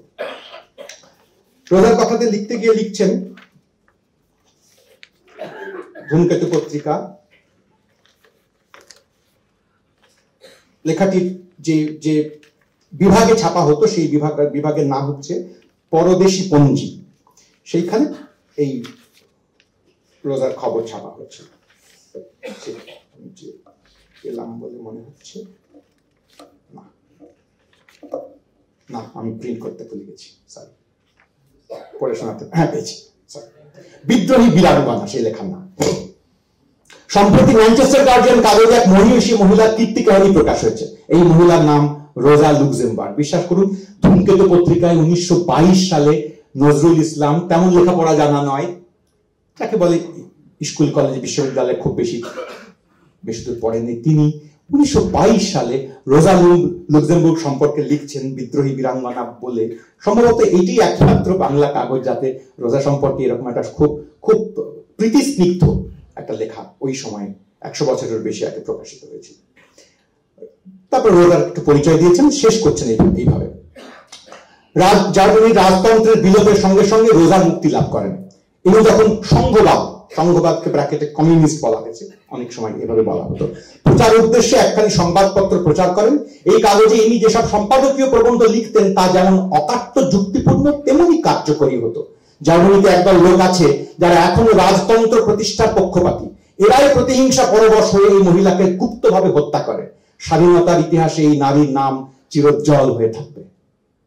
এদেশে কি এমনি কেউ বীরাঙ্গনা আসবে না, যার চরণ কমল স্পর্শে এই মাদিদের দেশ আবার পুরুষ হয়ে জেগে উঠবে? আমি নিশ্চিত এই শেষ পংক্তিতে এসে নজরুল খুবই একটা আপত্তিকর খারাপ কথা লিখলেন, কিন্তু নিশ্চিতভাবে এই কথাও নজরুলের দিকে একটু দাঁড়িয়ে বলার চেষ্টা করতে পারি মিনমিন করে, যে মাদিদের দেশ আবার পুরুষ হয়ে উঠবে, এই কথাটির যে আদত অর্থ, এই কথাটির ভেতরে যে অসম্মান এবং ভুল এক ধরনের রাজনীতি লুকোনো আছে, সেইটাই নজরুলের সমকালে চর্চিত হওয়ার সুযোগ নজরুলের ততটা হয়নি। আমার নিশ্চিত ধারণা নজরুল যদি এখন রোজাকে নিয়ে কোনো লাইন লিখতেন তাহলে এই পংক্তি তার থেকে বেরোতো। কিন্তু সেদিকে আমি যাচ্ছি না। আমি যাচ্ছি আমাদের দেশে কি এমন বীরাঙ্গনা আসবেন না? এলেন তো। আমার কথা একটু বেশি শোনাবে আপনাদের কাছে, আমার কথা আপনাদের কাছে একটু বেশি তীব্র মনে হতে পারে, কিন্তু সত্যি সত্যি মৃত্যুকে ডেকে আনবার, মৃত্যুকে আবাহন করে নিয়ে আসবার, একেবারে সোজাসুজি নিজের বুকের রক্তে সমস্ত রাজার পতাকাকে রাঙিয়ে তুলবার, কুন্দ ফুলকে লাল করে দেবার এত তীব্র ঘোষণা রক্তকরবী নাটকের মধ্যে ঘুরে ফিরে আছে। সরাসরি রোজা নিশ্চয়ই আমাদের দেশে জন্মগ্রহণ করেন, কিন্তু নন্দিনীর মধ্যে কি এসব রোজাও নেই? সরাসরি থাকা সম্ভব না। রবীন্দ্রনাথ রোজা সম্পর্কে আদৌ জানতেন? জানি না, হয়তো জানতেন না, হয়তো জানতেন, কিন্তু এটুকু অনুমান করা সম্ভব, ওই ধূমকেতু তার থেকে লাঙলে পৌঁছানো, লাঙলের ধারাবাহিকভাবে কৃষক এবং শ্রমিকদের জন্য প্রয়োজনীয় দাবি যে তালিকা চমকে উঠতে হয়। স্বরাজ দলের পক্ষ থেকে যে দাবি, আশু দাবি, বৃহত্তর দাবি তালিকা করেছিলেন নজরুল এবং তার বন্ধুরা, তার মধ্যে নিশ্চয়ই মোজাফফর আহমেদের ছিলেন, কিন্তু সকলেরই খুবই কম বয়স, বড় কমিউনিস্ট পার্টি তখনও তৈরি হয়নি। লাঙলের পত্রিকায় কানপুর কনফারেন্সের পর কাকাবাবু মুজাফফর আহমেদের একটা ছোট লেখা প্রকাশিত হয়েছিল যে আমি খুব অসুস্থ, কিন্তু আমি দায়িত্ব পেয়েছি কমিউনিস্ট সম্মেলন, বাংলার পার্টি করতে হবে, আমি আপনাদের কাছে আবেদন রাখছি, অনুরোধ করছি, পার্টি তৈরি করার কাজে আপনারা যে যেমন পারেন সাহায্য করুন, এগিয়ে আসুন। সবে জেল থেকে ছাড়া পেয়েছেন তার আগে কাকাবাবু, আর অনেকে ছাড়া পাননি। ওই একই সংখ্যায় যেখানে কাকাবাবুর এই দাবি আবেদন প্রকাশ করেছে লাঙল, সে একই সংখ্যায় হযরত মোহানির অভিবাসন ছাপা হয়েছে, সোশ্যালিজম কাকে বলে তা ছাপা হয়েছে। ধারাবাহিকভাবে লাঙলে কাজ করে গিয়েছে, সোশ্যালিজম কাকে বলে, কৃষকের দুরবস্থা কি, শ্রমিকের কোথায় কোথায় কি কি বিপদ ইত্যাদি হচ্ছে। শ্রমিক আর কৃষক এই দুইয়ের জন্য ওই যে ধূমকেতু পত্রিকায় দৈপায়নের পত্রে মুজাফফর আহমেদ লিখেছিলেন নজরুলকে উদ্দেশ্য করে, ইঙ্গিত করে, শ্রমিক কৃষকের কথা ভাবো কি। নজরুলও ভাবলেন, রবীন্দ্রনাথও ভাবলেন, কাকাবাবুর কথা পড়ে হয়তো ভাবলেন না, কিন্তু না ভেবে পারলেনও না। তার ঠিক অল্প কিছুদিন আগে মুক্তধারা নাটকে 22 সালে যে নাটক রবীন্দ্রনাথ লিখেছেন, তাতেও যুদ্ধ, লড়াই, এই অর্থে যুদ্ধ, রাজার পক্ষ, শক্তির পক্ষ এবং মানুষের পক্ষ, অভিজিতের পক্ষ, তাদের মধ্যেকার মারাত্মক লড়াইয়ের কথা আছে, মৃত্যুর কথা আছে, প্রাণ দেওয়ার কথা আছে, প্রাণ দিয়ে প্রকৃতিকে রক্ষা করবার কথা আছে, যন্ত্র সভ্যতার অনাচারের ঔদ্ধত্যের বিরুদ্ধে দাঁড়ানোর কথা আছে। কিন্তু সেখানে কৃষক এবং শ্রমিক নেই।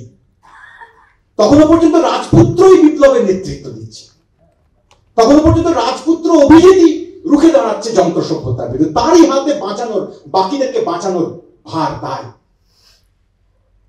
1 বছরও কাটলো না, তার আগে রবীন্দ্রনাথকে ভাবতে হলো যে না, এই দায় রাজপুত্রের নয়, এ দায় ফাগুলালের, গোকুলের, কিশোরের, বিশুর এবং সর্বোপরি নন্দিনীর।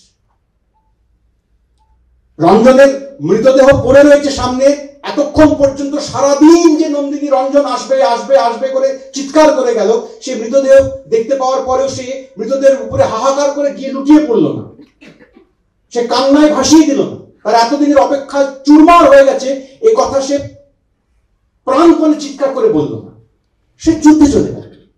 অধ্যাপক এসে তাকে বলছেন, অধ্যাপকের যা করেন সবসময় পরে যান একটু পিছন দিকে, কাণ্ডটা ঘটে যাওয়ার পরে সেরকম অধ্যাপক এসে বলছেন নন্দিনী কোথায় গেল? অন্যরা বলল নন্দিনী চলে গেছে, সামনে গেছে। তারপরে চললো তারা সামনে, বাকিরাও চললো, রাজাকে নিয়েই চললো, কারণ নন্দিনীর অবজারভেশন আছে যে বিপক্ষ তথাকথিত ক্যাম্পে যারা আছে তারা সবাই বিপক্ষ নয়, এমনকি রাজাও নয়। একটা তন্ত্রের সম্পর্কে, সিস্টেম সম্পর্কে লড়া, ব্যবস্থা সম্পর্কে লড়া, সেই স্বচ্ছতা শেষ পর্যন্ত নন্দিনী অপেক্ষা করে গেছে। যে তার রঞ্জনকে মেরেছে, যে তার কিশোরকে মেরেছে, যে তার সমস্ত স্বপ্নকে চুরমার করে দিয়েছে, তার জন্য শেষ মুহূর্ত পর্যন্ত অপেক্ষা করে গেছে নন্দিনী, কারণ তাকেও মিলিতে হবে। নন্দিনীর নাটক, নন্দিনীর এই কাণ্ড তার শেষ হয় যে চমৎকার গান দিয়ে, ওই ঘুরে ঘুরে আসছিল যে গানটা, আবার পৌষের ডাক। কাকাবাবুর কাগজ,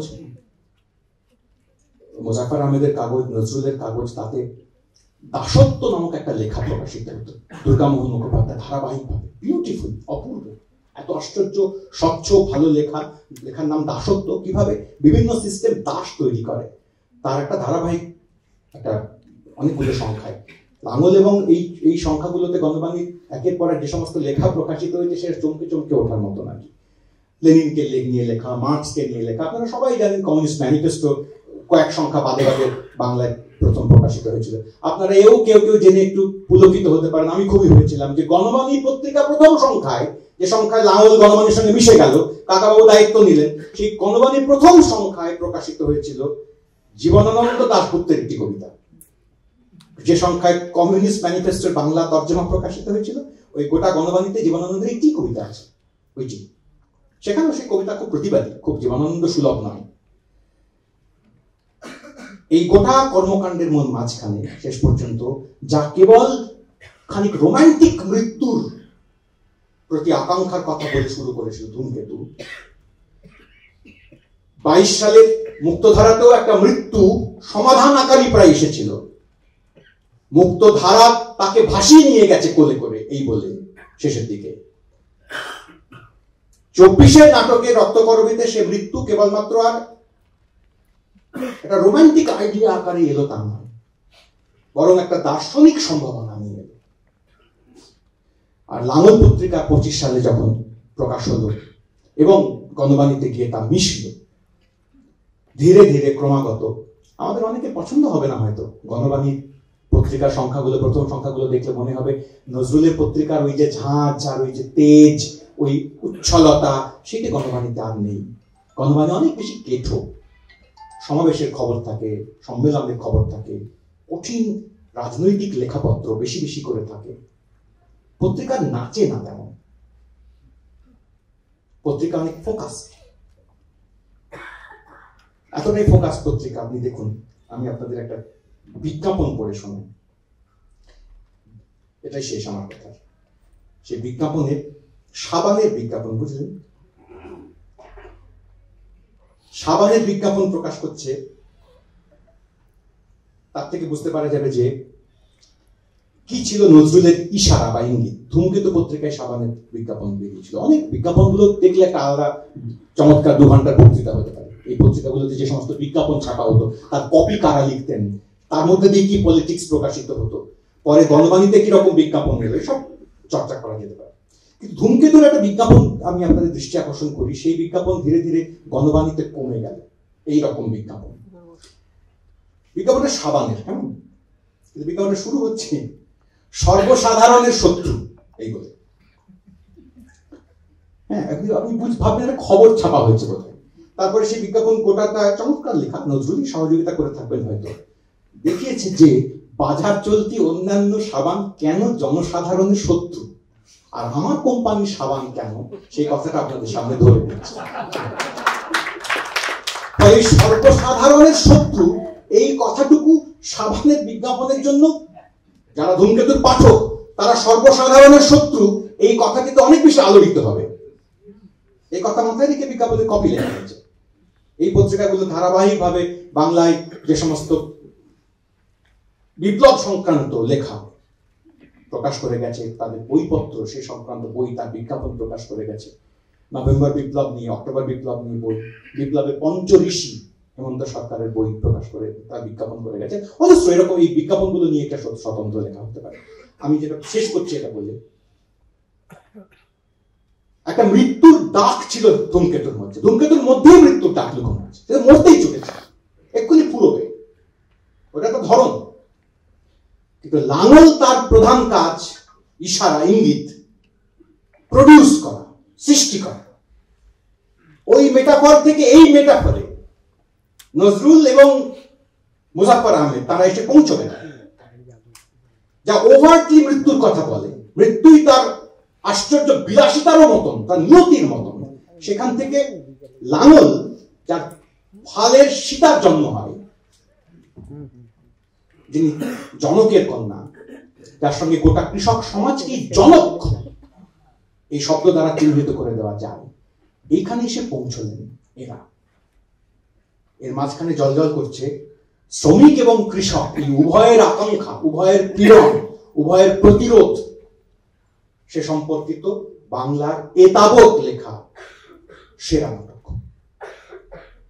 রবীন্দ্রনাথ বামপন্থী ছিলেন না, রবীন্দ্রনাথ বিপ্লবেও খুব বিরাট ভরসা সবসময় রাখতে পারতেন তা নয়, কিন্তু রক্তকর্মীর মতন ধনতন্ত্রের কলকবজা, কিভাবে ধনতন্ত্র কাজ করে, কিভাবে সে সঞ্চয় করে, কিভাবে সে শোষণ করে, কিভাবে সে যন্ত্র বানায়, কিভাবে সে ওয়ান ডাইমেনশনাল বানায়, কিভাবে সে সংখ্যায় পর্যবসিত করে মানুষকে, কিভাবে সে মানুষের সমস্ত চিহ্নকে শুষে চিবড়ে করে, এবং কিভাবে একটা সিস্টেম শেষ পর্যন্ত সে তৈরি করে, যে সিস্টেম এমনকি প্রশাসককেও ছাড়ে না। আর তার বিরুদ্ধে লড়তে কি করে হয়, তার একটা বিস্তারিত চমকপ্রদ খতিয়ান আখ্যান তৈরি করেন রবীন্দ্রনাথ। আমরা হিস্টোরিসাইজ করার কথা বলছিলাম ফ্রেডরিক জেমিসনের। রক্তকর্মীকে এইভাবে হিস্টোরিসাইজ করা উচিত বলে আমার অন্তত পক্ষে ধারণা। খামখেয়ালে নয়, চলো একটু শিলংয়ে বেড়াতে যাচ্ছি, একখানা নাটক লেখা যাক। আর একদিন রাধাকমল বাবু এসে বললেন যে জানেন তো বোম্বাইয়ের মজুরদের খুব দুরবস্থা। অমনি রবীন্দ্রনাথ খসখস করে একখানা রক্তকরবী লিখলেন। আর সামনে ঘুরে বেড়াচ্ছিল রানু, রবীন্দ্রনাথের খুব স্নেহের পাত্রী, তার থেকে উপচে চলে এলো নন্দিনী। এভাবে ঘটে, এভাবে ঘটে না। ওই আবুল হোসেন বাংলার বলছি, আর ওই প্রান্তে লাঙল। রক্তকর্মীর দুধার ধরে আছে। রক্তকর্মীর 100 বছরে তাকে যথার্থভাবে হিস্টোরিসাইজ যদি করতে পারি, তাহলে দেখব মৃত্যুকে জীবনের পানে যখন ডাকি, তখন কেবল মৃত্যুর নেশায় ডাকি, জীবনের স্বার্থে ডাকি। রক্তকর্মী প্রকাশের 100 বছর এবং লাঙল পত্রিকারও প্রায় 100 বর্ষ পুরাণের প্রাককালে আমি এভাবে ওদের দুজনের প্রতি আমার শ্রদ্ধার্ঘ্য